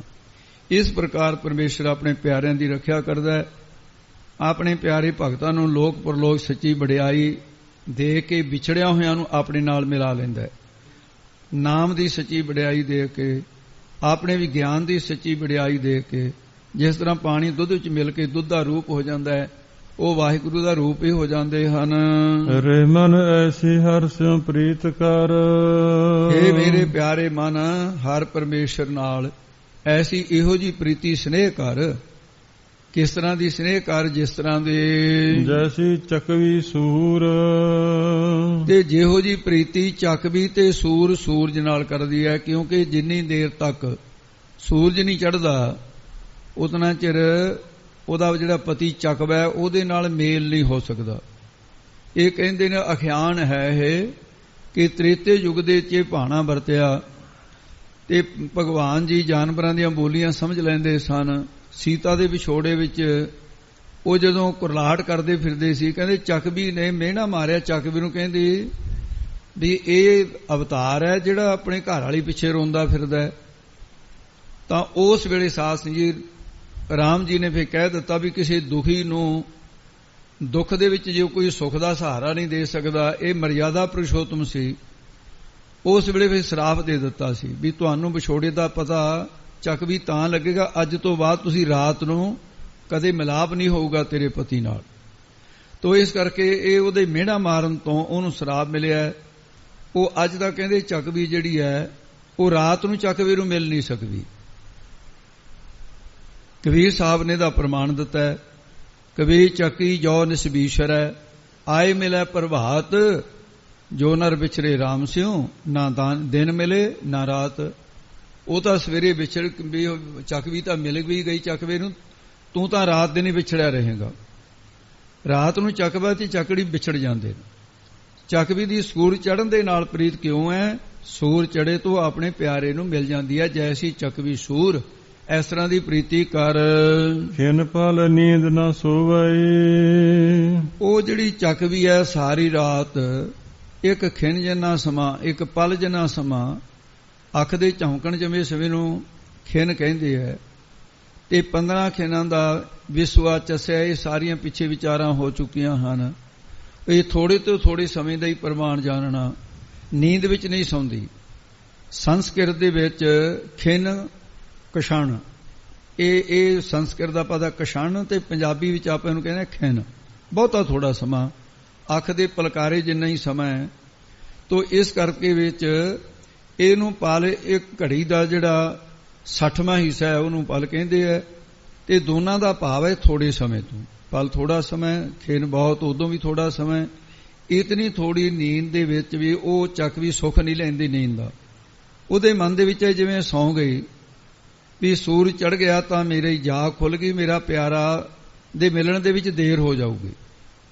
ਚੱਕਵਾ ਚੌਕੀ ਦੇ ਬਿਲਕੁਲ ਨੇੜੇ ਵੀ ਬੈਠਾ ਹੋਵੇ ਨਾ, ਇਹਨਾਂ ਨੇ ਖੋਜੀਆਂ ਨੇ ਦੋਨਾਂ ਨੂੰ ਪਿੰਜਰੇ 'ਚ ਇਕੱਠੇ ਕਰਕੇ ਵੀ ਦੇਖ ਲਿਆ।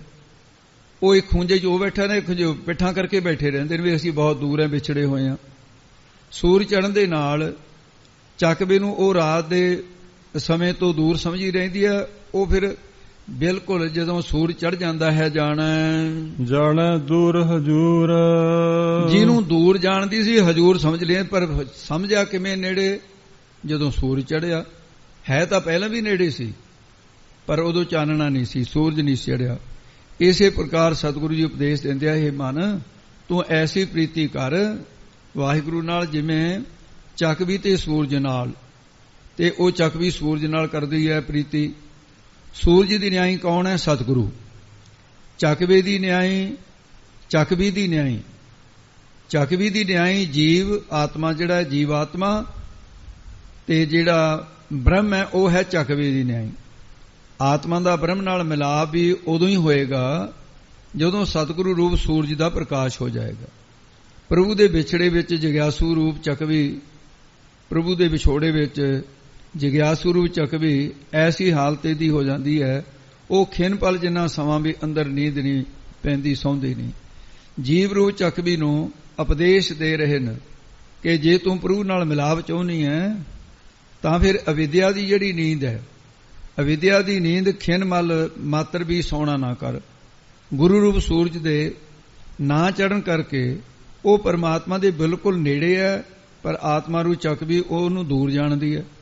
ਜਦੋਂ ਗੁਰੂ ਸੂਰਜ ਚੜ੍ਹ ਜਾਂਦਾ ਹੈ ਤਾਂ ਫਿਰ ਬ੍ਰਹਮ ਇਸ ਜੀਵ ਰੂਪ ਚੱਕਵੇ ਨੂੰ ਬਹੁਤ ਦੂਰ ਜਾਪਦਾ ਸੀ ਜਿਹੜਾ, ਉਹ ਬਿਲਕੁਲ ਨੇੜੇ ਪ੍ਰਤੀਤ ਹੋਣ ਲੱਗ ਜਾਂਦਾ ਹੈ।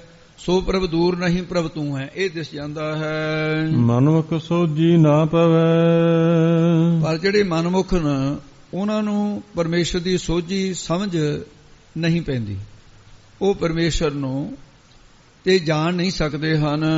ਗੁਰਮੁਖ ਸਦਾ ਹਜੂਰ, ਪਰ ਜਿਹੜੇ ਗੁਰਮੁਖ ਨੂੰ ਸਦਾ ਹੀ ਦ੍ਰਿਸ਼ਟਾ ਰੂਪ ਪ੍ਰਭੂ ਨੂੰ ਹਜ਼ੂਰ ਨੇੜੇ ਤੋਂ ਨੇੜੇ ਸਮਝਦੇ ਆ। ਸੋ ਪ੍ਰਭ ਦੂਰ ਨਹੀਂ ਪ੍ਰਭ ਤੂੰ ਹੈ, ਉਹ ਦੇਖਦੇ ਸਭ ਹੈ ਬ੍ਰਹਮ, ਬ੍ਰਹਮ ਹੈ ਪਸਰਿਆ, ਪਰਮੇਸ਼ਰ ਹੈ ਵਕਤ ਉਹਨਾਂ ਦੇ ਨੇੜੇ।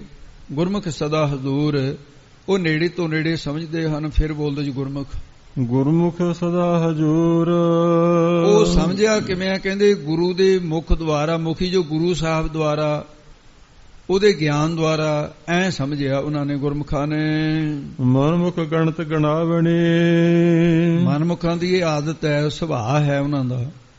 ਉਹ ਥੋੜਾ ਜਿਹਾ ਸਾਧਨ ਕਰ ਲੈਣ, ਗਿਣਤੀਆਂ ਗਣਾਉਂਦੇ ਰਹਿੰਦੀਆਂ, ਮਾਲਾ ਫੇਰੀਆਂ, ਇੰਨੇ ਜਪਜੀ ਦੇ ਪਾਠ ਕੀਤੇ ਆ, ਦੱਸਦੇ ਫਿਰਦੇ ਆ ਲੋਕਾਂ ਨੂੰ, ਆਪਣਾ ਆਪ ਜਤਾਉਂਦੇ ਆ। ਮੈਂ ਜਿੰਨੀ ਤਪੱਸਿਆ ਕੀਤੀ ਹੈ ਜੀ, ਮੈਂ ਆਹ ਕੀਤਾ, ਮੈਂ ਜਲ ਧਾਰੇ ਕੀਤੇ, ਧੂਣੀਆਂ ਤਾਪੀਆਂ, ਤੇ ਮੈਂ ਆਹ ਜਪ ਕੀਤਾ, ਮੈਂ ਦਾਨ ਕੀਤਾ, ਮੈਂ ਜਗ ਕੀਤੇ, ਮੈਂ ਲੰਗਰ ਚਲਾਏ। ਤੋ ਇਸ ਕਰਕੇ ਗਣਤ ਗਣਾਵਣੀ, ਐ ਮਨਮੁਖ ਜਿਹੜੇ ਹੈ ਨਾ, ਉਹ ਗਿਣਤੀਆਂ ਕਰਦੇ ਫਿਰਦੇ ਆ ਤੇ ਹਉਮੈ ਨਹੀਂ ਛੱਡਦੇ। ਇਹ ਹਉਮੈ ਦੇ ਵਿੱਚ ਨਹੀਂ ਗਿਣਤੀਆਂ। ਪਰ ਜਿਹੜੇ ਗੁਰਮੁਖ ਜਨ, ਉਹਨਾਂ ਦਾ ਸੁਭਾਅ ਇਦੋਂ ਉਲਟ ਹੈ। ਉਹਨਾਂ ਦਾ ਨਿਸ਼ਚੈ ਉਹ ਇੱਕ ਐਸਾ ਨਿਸ਼ਚਾ ਹੈ, ਕਰਤਾ ਕਰੇ ਸੋ ਹੋਏ, ਕਰਤਾ ਪਰਮੇਸ਼ਰ ਜੋ ਕਰਨਹਾਰ ਹੈ ਸੰਸਾਰ ਚੋਂ, ਉਹ ਵਾਹਿਗੁਰੂ ਜੋ ਕਰਦਾ ਹੈ ਉਹੀ ਹੁੰਦਾ ਹੈ। ਮਨਮੁਖਾਂ ਦੇ ਕਰਮਾਂ ਅਨੁਸਾਰ ਕਰਤਾ ਪੁਰਖ ਉਹਨਾਂ ਨੂੰ ਫਲ ਦੇਣਾ ਕਰਦਾ ਹੈ ਤੇ ਉਹੀ ਕੁਝ ਉਹਨਾਂ ਨੂੰ ਪ੍ਰਾਪਤ ਹੁੰਦਾ ਹੈ। ਤਾਂ ਕਿ ਕੀਮਤ ਨਾ ਪਵੇ, ਪਰਮੇਸ਼ਰ ਦੀ ਕੀਮਤ ਪ੍ਰਾਪਤੀ ਰੂਪ ਕਿਸੇ ਪਾਸੋਂ ਪਾਈ ਨਹੀਂ ਜਾ ਸਕਦੀ ਹੈ। ਜੇ ਲੋਚੈ ਸਭ ਕੋਏ, ਭਾਵੇਂ ਸਭ ਕੋਈ ਚਾਹੁੰਦਾ ਹੈ ਕਿ ਮੈਨੂੰ ਪ੍ਰਾਪਤ ਹੋ ਜਾਵੇ, ਪਰ ਨਿਸ਼ਕਾਮ ਕਰਮਾਂ ਅਤੇ ਗੁਰੂ ਦੀ ਕਿਰਪਾ ਤੋਂ ਬਿਨਾਂ ਪ੍ਰਾਪਤ ਨਹੀਂ ਹੁੰਦਾ। ਗੁਰਮਤਿ ਹੋਏ ਤਾਂ ਪਾਈਐ, ਜੋ ਸਤਿਗੁਰਾਂ ਦੀ ਮਤ ਸਿੱਖਿਆ ਪ੍ਰਾਪਤ ਕਰ ਲੈਣ, ਗੁਰੂ ਦੀ ਮਤ, ਗੁਰੂ ਦੀ ਸਿੱਖਿਆ, ਤੇ ਉਹਨਾਂ ਨੂੰ ਪ੍ਰਾਪਤ ਹੋ ਜਾਏ, ਅੰਤਰ ਹੋਵੇ ਪ੍ਰਾਪਤ ਹੋ ਜਾਵੇ, ਤਾਂ ਫਿਰ ਉਸ ਵੇਲੇ ਉਹਨਾਂ ਨੂੰ ਪ੍ਰਵੇਸ਼ ਦੇ ਸੱਚ ਮਿਲੈ ਸੁਖ ਹੋਏ। ਤਾਂ ਸੱਚੇ ਪ੍ਰਭੂ ਦੀ ਪ੍ਰਾਪਤੀ ਰੂਪ ਕੀਮਤ ਪਾਈ ਦੀ ਹੈ। ਫਿਰ ਸੱਚੇ ਪ੍ਰਮਾਤਮਾ ਨੂੰ ਮਿਲਣ ਕਰਕੇ ਬ੍ਰਹਮਾਨੰਦ ਰੂਪ ਅਭੇਤਾ ਰੂਪ ਸੁਖ ਪ੍ਰਾਪਤ ਹੋ ਜਾਂਦਾ ਹੈ। ਸੱਚਾ ਨੇਹੋ ਨਾ ਟੁੱਟੈ,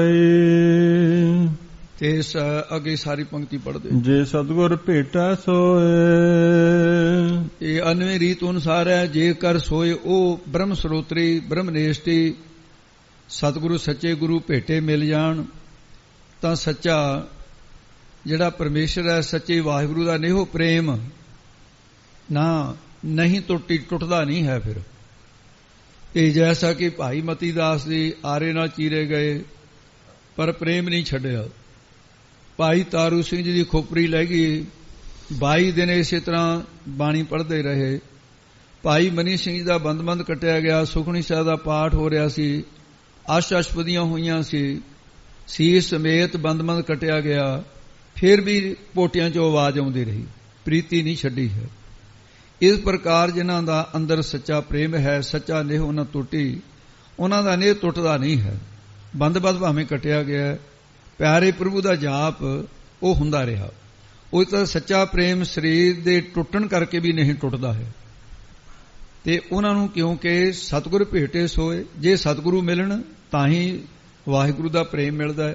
ਇਹ ਪ੍ਰੇਮ ਦੀ ਦਾਤ ਤਾਂ ਪ੍ਰਾਪਤ ਹੁੰਦੀ ਹੈ ਜੇਕਰ ਸਤਿਗੁਰੂ ਮਹਾਰਾਜ ਜਗਿਆਸੂ ਦੇ ਉੱਤੇ ਕਿਰਪਾ ਕਰਨ ਔਰ ਅਕਾਲ ਪੁਰਖ ਵਾਹਿਗੁਰੂ ਕਿਰਪਾ ਕਰੇ, ਗੁਰੂ ਨਾਨਕ ਵਰਗਾ ਐਸਾ ਸਤਿਗੁਰੂ ਮੇਲ ਦੇਵੇ। ਗਿਆਨ ਪਦਾਰਥ ਪਾਈਐ, ਇਹ ਜਿਹੜੇ ਜਨਮ ਪਦਾਰਥ, ਨਾਮ ਪਦਾਰਥ, ਪ੍ਰੇਮ ਪਦਾਰਥ, ਗਿਆਨ ਪਦਾਰਥ, ਮੁਕਤ ਪਦਾਰਥ ਪੰਜ ਨੇ ਗੁਰਬਾਣੀ 'ਚ।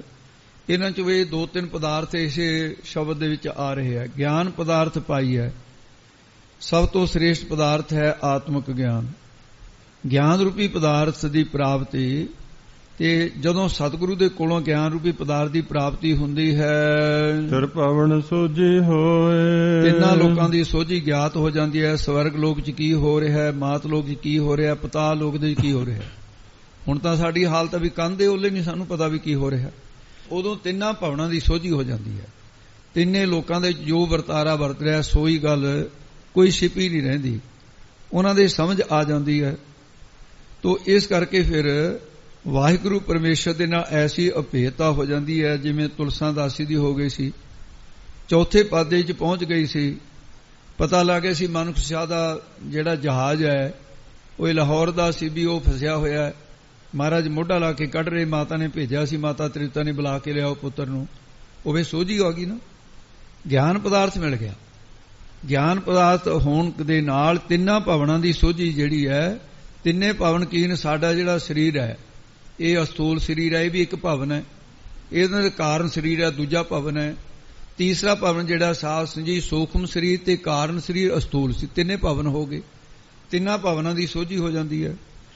ਜਾਗਰਤ ਸੁਪਨ ਸੁਖੋਵਤੀ ਤਿੰਨੇ ਭਵਨ ਇਹ ਵੀ ਨੇ, ਇਹਨਾਂ ਦੀ ਸੋਝੀ ਗਿਆਨ ਹੋ ਜਾਂਦਾ ਵੀ ਇਹਨਾਂ 'ਚ ਪਰਮੇਸ਼ਰ ਵਾਹਿਗੁਰੂ ਇਹ ਸੱਤਾ ਦੇ ਰਿਹਾ ਹੈ, ਮੇਰੀਆਂ ਤਿੰਨਾਂ ਦੇਹਾਂ ਨੂੰ ਸੱਤਾ ਦੇ ਰਿਹਾ ਹੈ। ਸਵਰਗ ਲੋਕ, ਮਾਤ ਲੋਕ, ਪਤਾਲ ਲੋਕ, ਇਹਨਾਂ ਦੀ ਵੀ ਸਾਰੀ ਇਨ ਤਿੰਨ ਭਵਨਾਂ ਦੀ ਸੋਝੀ ਹੋ ਜਾਂਦੀ ਹੈ। ਨਿਰਮਲ ਨਾਮ ਨਾ ਵਿਸਰੈ, ਤੇ ਉਹ ਫਿਰ ਜੇਕਰ ਉਹ ਜਗਿਆਸੂ ਪਰਮੇਸ਼ਰ ਵਾਹਿਗੁਰੂ ਦਾ ਨਾਮ ਨਾ ਵਿਸਰੈ, ਨਿਰਮਲ ਕਰਨ ਵਾਲਾ ਨਾਮ ਕਦੇ ਵਿਸਰਦਾ ਨਹੀਂ, ਭੁੱਲਦਾ ਨਹੀਂ, ਉਹਨਾਂ ਨੂੰ ਹਰ ਵਾਰ ਚੇਤੇ ਰਹਿੰਦਾ ਹੈ। ਜੇ ਗੁਣ ਕਾ ਗਾਹਕ ਹੋਏ, ਪਰ ਜੇਕਰ ਕੋਈ ਜਗਿਆਸੂ ਸਤ ਸੰਤੋਖ ਆਦਿਕੇ ਗੁਣ, ਇਹਨਾਂ ਦਾ ਗਾਹਕ ਨਾ ਖਰੀਦਦਾਰ ਦਾ ਹੁੰਦਾ, ਖਰੀਦਦਾਰ ਹੋਵੇ ਫਿਰ ਕੀ ਹੁੰਦਾ ਹੈ, ਕਹਿੰਦੇ ਉਸ ਨੂੰ ਨਿਰਮਲ ਉਜਲ ਪਰਮੇਸ਼ਰ ਦਾ ਨਾਮ ਐਸਾ ਮਿਲਦਾ ਹੈ, ਫਿਰ ਉਹ ਕਦੇ ਭੁੱਲਦਾ ਨਹੀਂ, ਮਿਲ ਜਾਂਦਾ, ਮਨ ਵਿੱਚ ਮਿਲ ਜਾਂਦਾ ਹੈ। ਹੁਣ ਨਾਮ ਸਾਨੂੰ ਮਿਲਿਆ ਕੇਵਲ ਜੀਵ ਵਾਸਤੇ, ਜੀਵ ਦੇ ਉੱਤੇ ਮਿਲਿਆ ਹੋਇਆ ਵਾਹਿਗੁਰੂ ਵਾਹਿਗੁਰੂ, ਉਹ ਵੀ ਥੋੜੇ ਸਮੇਂ ਉਸ ਤੋਂ ਬਾਅਦ ਫਿਰ ਵਿਛੜ ਜਾਂਦਾ ਹੈ, ਫਿਰ ਉਹਨਾਂ ਨੂੰ ਕਦੇ ਵਿਛੜਦਾ ਨਹੀਂ ਹੈ। ਜਿਨ੍ਹਾਂ ਸਾਸ ਗਰਾਸ ਨੇ ਵਿਸਰਿਆ ਹਰ ਨਾਮਾ ਮਨਵੰਤ, ਧਨ ਸੇ ਸਈ ਨਾਨਕਾ ਪੂਰਨ ਸੋਈ ਸੰਤ। ਇਹ ਐਸਾ ਹੀ ਅਵਸਥਾ ਹੋ ਜਾਂਦੀ ਹੈ। ਖੇਲ ਗਏ ਸੇ ਪੰਖਣੂ, ਇਹ ਸੰਸਾਰ ਦੇ ਤੇ ਅਚਲ ਰਹਿਣਾ ਨਹੀਂ ਕਿਸੇ ਨੇ, ਸਦਾ ਹੀ ਚਲਾਏਵਾਨ ਹੈ। ਇਹ ਸੰਸਾਰ ਜਿਹੜਾ ਚਲਾਏਵਾਨ ਹੈ, ਅਚਲ ਨਹੀਂ ਹੈ। ਇੱਥੇ ਸੇ ਉਹ ਪੰਖ ਨੂੰ ਨਾਮ ਪੰਛੀ ਦਾ ਹੈ, ਸੇ ਉਹ ਪੰਛੀ ਖੇਲ ਕੇ ਖੇਡਾਂ ਖੇਡਦੇ ਦੇਖਿਆ, ਪੰਛੀ ਖੇਡਾਂ ਖੇਡਦੇ ਹੁੰਦੇ ਨੇ, ਚੋਗਾ ਚੁਗਦੇ ਆ, ਤੇ ਇੱਥੋਂ ਕਹਿੰਦੇ ਉਹ ਵੀ ਪੰਖ ਨੂੰ ਖੇਡਾਂ ਖੇਡ ਗਏ ਹਨ ਜਿਹੜੇ ਜੋ ਚੁਗਦੇ ਸਰ ਤਲ, ਜੋ ਜਿਹੜੇ ਸਰ ਸਮੁੰਦਰਾਂ ਦੇ ਕਿਨਾਰਿਆਂ ਦੇ ਤਲ ਜਗ੍ਹਾ ਤੇ ਚੋਗਾ ਚੁਗਦੇ ਸੀ, ਉਹ ਵੀ ਉੱਡ ਗਏ। ਤੇ ਇਹਦਾ ਪ੍ਰਮਾਣ ਦਿੱਤਾ ਹੈ ਸੇ ਉਹ ਵੱਡੇ ਵੱਡੇ ਪੰਛੀਆਂ ਰੂਪ ਰਾਜੇ ਦੁਨੀਆ ਵਿੱਚ ਵਿਸ਼ੇ ਵਿਕਾਰਾਂ ਦੀਆਂ ਖੇਡਾਂ ਖੇਡਦੇ ਸੀ, ਐਸ਼ ਪ੍ਰਸਤੀ ਕਰਦੇ ਸੀ, ਜਿਨ੍ਹਾਂ ਦੇ ਕੋਲ ਫੌਜਾਂ ਰੂਪ ਖੰਭ ਬੜੇ ਸੀ, ਜਿਨ੍ਹਾਂ ਦਾ ਸਮੁੰਦਰਾਂ ਦੇ ਤਲਿਆਂ ਤੱਕ ਰਾਜ ਚੱਲਦਾ ਸੀ, ਸਮੁੰਦਰਾਂ ਦੇ ਹੇਠਾਂ ਤੇ ਵੀ ਹੀਰੇ ਜਵਾਹਰਤ ਕੱਢ ਲੈਂਦੇ ਸਨ, ਚੋਗਾ ਚੁਗਦੇ ਸੀ, ਪਦਾਰਥਾਂ ਰੂਪੇ ਚੋਗਾ ਚੁਗਦੇ ਸੀ। ਬਈ ਸੰਸਾਰ ਤੋਂ ਉਹ ਵੀ ਕੂਚ ਕਰ ਗਏ, ਉਹ ਵੀ ਉਡਾਰੀਆਂ ਮਾਰ ਗਏ। ਫਰੀਦਾ ਪੰਖ ਪਰੋਹਣੀ ਦੁਨੀ ਸੁਹਾਵਾ ਬਾਗ, ਨੌਤ ਬਾਜੀ ਸੁਭਾ ਸਿਉ ਚੱਲਣ ਕਾ ਕਰ ਸਾਜ। ਉਹ ਵੀ ਚਲੇ ਗਏ ਇਥੋਂ। ਘੜੀ ਕੇ ਮੌਤ ਕੇ ਚੱਲਣ।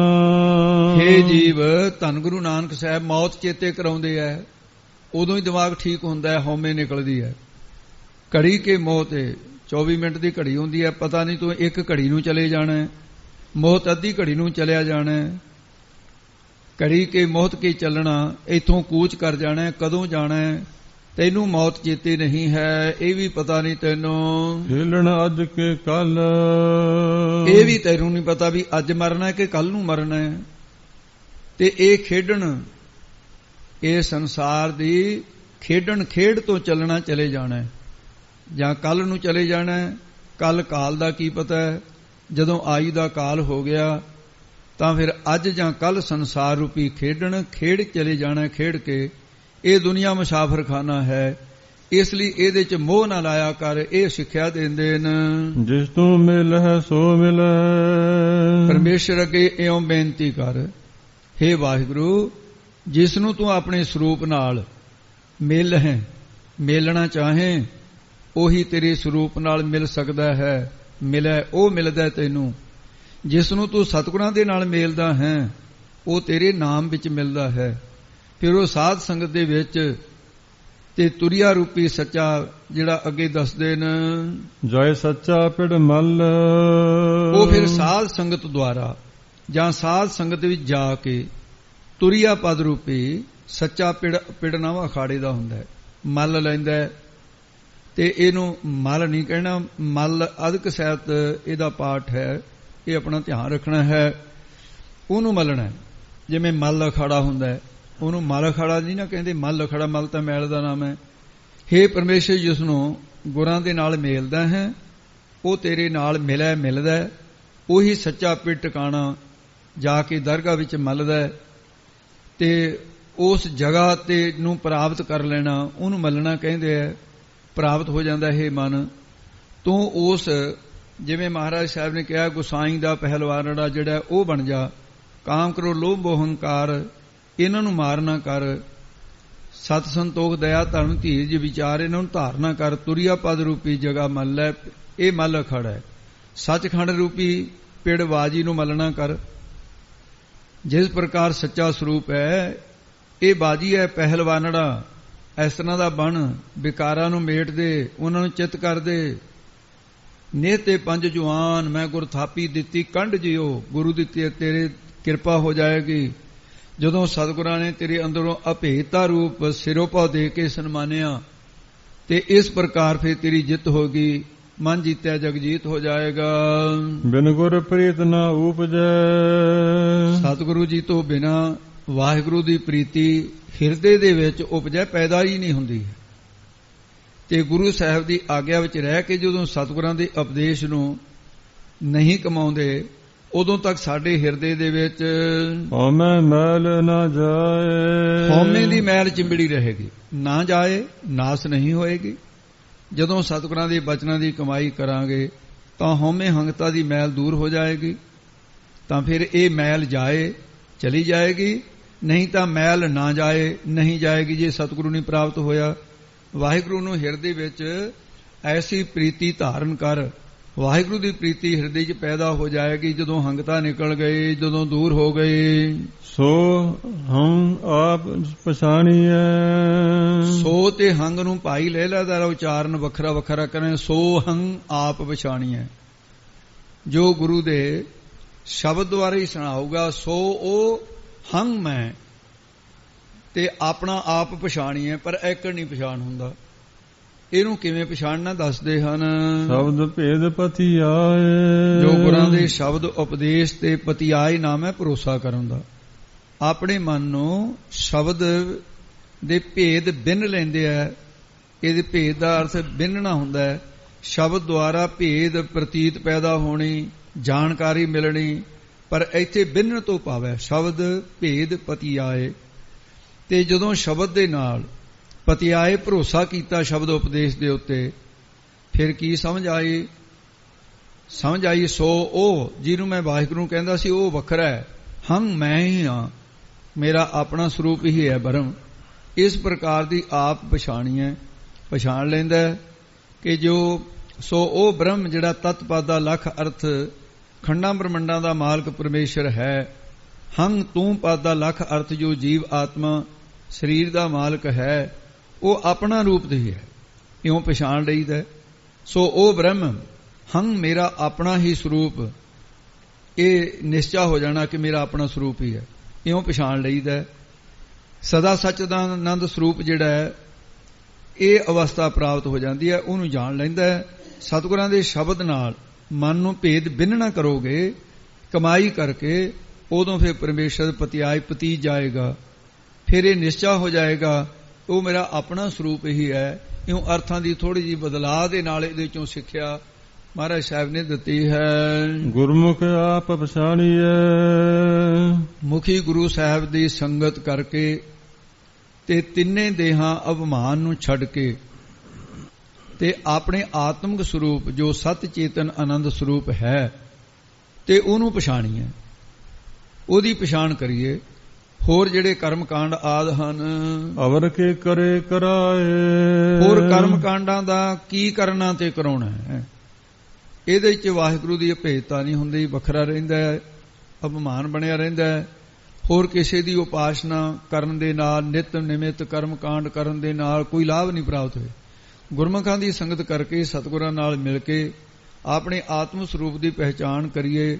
ਕਰਮ ਕਾਂਡ ਤਾਂ ਪਿਛਲੇ ਜਨਮਾਂ ਵਿੱਚ ਬਹੁਤ ਕਰਦੇ ਆਏ ਆ, ਜੇ ਹੁਣ ਵੀ ਉਹੀ ਕਰਦੇ ਰਹੇ ਲਾਭ ਕੀ ਮਿਲੂਗਾ? ਕਰਮੀ ਆਵੇ ਕੱਪੜਾ ਨਜ਼ਰੀ ਮੋਖ ਦੁਆਰ, ਕਰਮਾਂ ਦੀ ਕੱਪੜਾ ਬਣਿਆ, ਕਰਮਾਂ ਨਾਲ ਸਰੀਰ ਕੋ ਕੱਪੜਾ ਮਿਲਦਾ ਹੈ।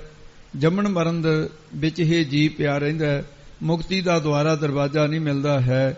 ਨਦਰੀ ਮੋਖ ਦੁਆਰ ਗਿਆਨ ਦੀ ਮਹਾਰਾਜ ਸਾਹਿਬ ਜੀ ਕਿਰਪਾ ਕਰਨ ਤੇ ਗਿਆਨ ਹੈ ਜਿਹੜਾ ਉਹ ਮੁਕਤੀ ਦਾ ਦਰਵਾਜ਼ਾ ਹੈ, ਉਹ ਸਤਿਗੁਰੂ ਦੀ ਕਿਰਪਾ ਦ੍ਰਿਸ਼ਟੀ ਨਾਲ ਪ੍ਰਾਪਤ ਹੁੰਦਾ ਹੈ।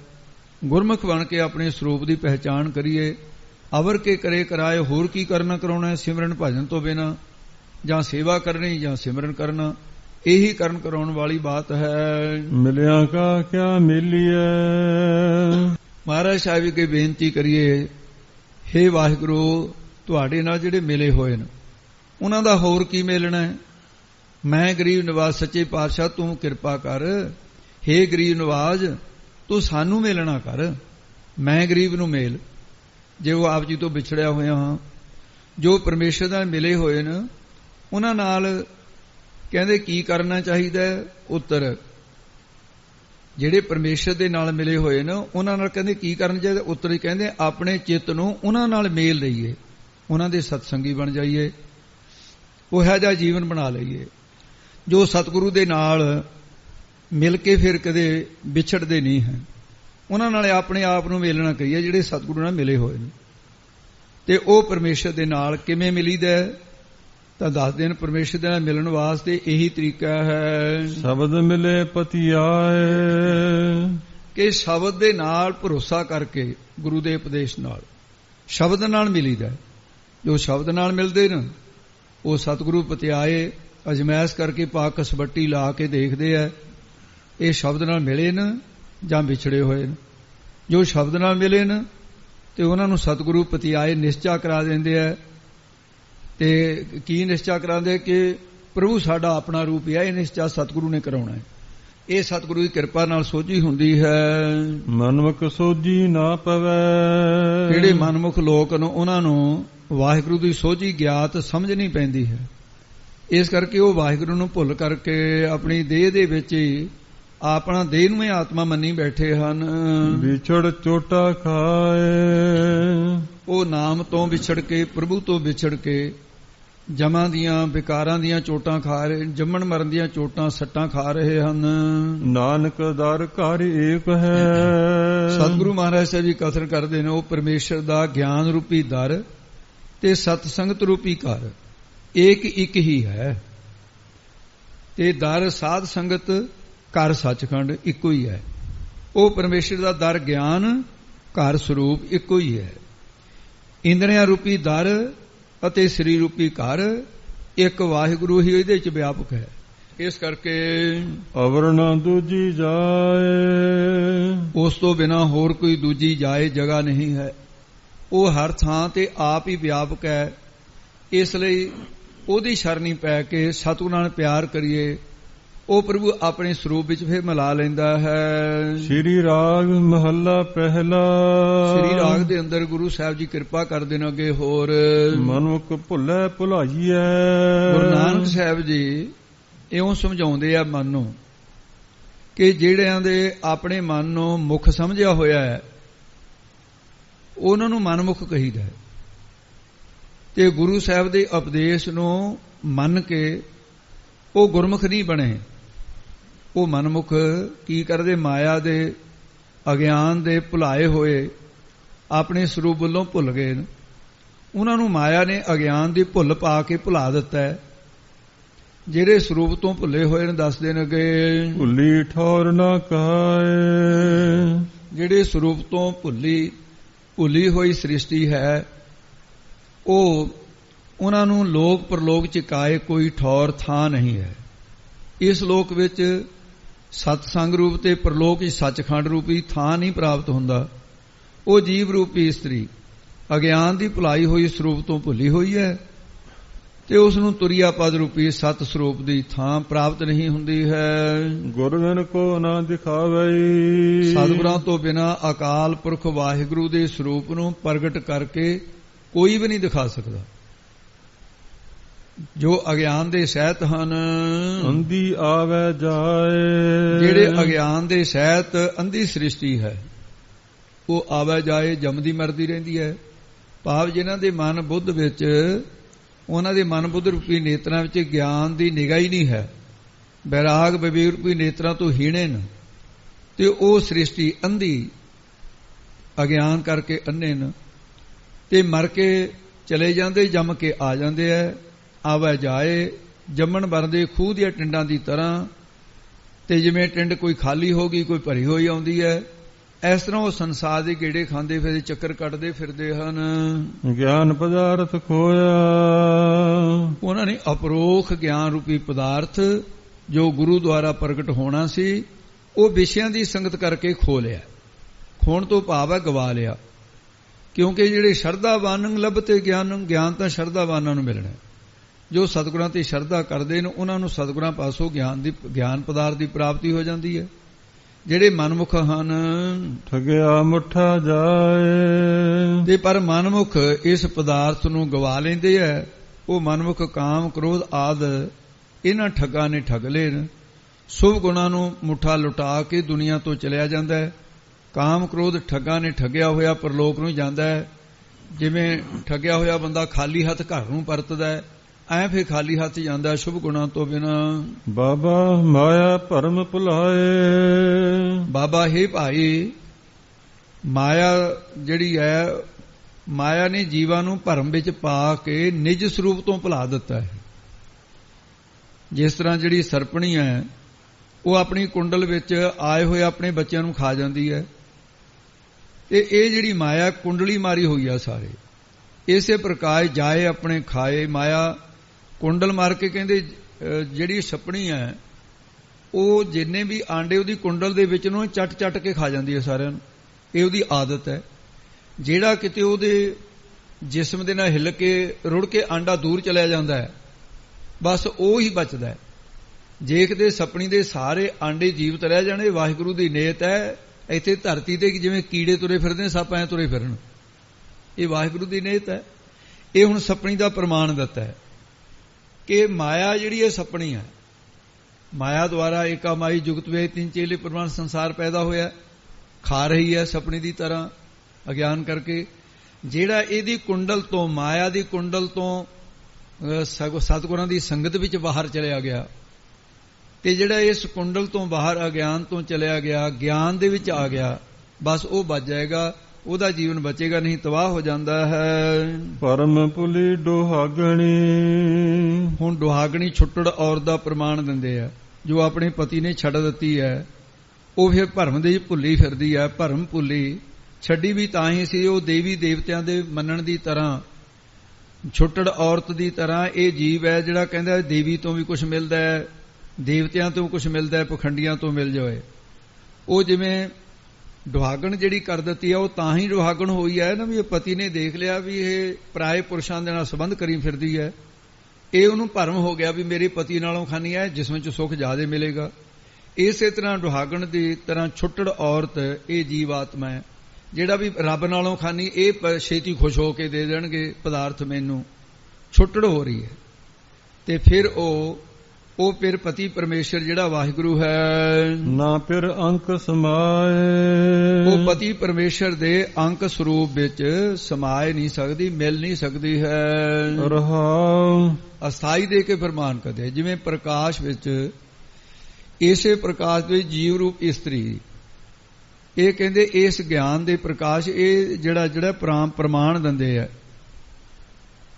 ਉਹ ਪ੍ਰਮਾਣ ਇਸ ਤਰ੍ਹਾਂ ਦਿੱਤਾ ਹੋਇਆ, ਜਿਹੜੀ ਇਹ ਪਿੱਛੇ ਵਿਚਾਰ ਆਈ ਹੈ ਕਿ ਜਿਹੜਾ ਸਰੂਪ ਦਾ ਭਰਮ ਦੇ ਵਿੱਚ ਭੁੱਲ ਜਾਣਾ, ਉਹਨਾਂ ਦੀ ਸੁਰਤ ਪਰਮੇਸ਼ਰ ਦੇ ਸਨਮੁਖ ਬ੍ਰਹਮਾਕਾਰ ਨਹੀਂ ਹੋ ਸਕੀ, ਉਹ ਸੰਸਾਰਾਕਾਰ ਹੋ ਕੇ ਦੁਹਾਗਣੀ ਛੁੱਟੜੀ ਇਸਤਰੀ ਦੀ ਨਿਆਈ ਬਣੀ ਹੋਈ ਹੈ।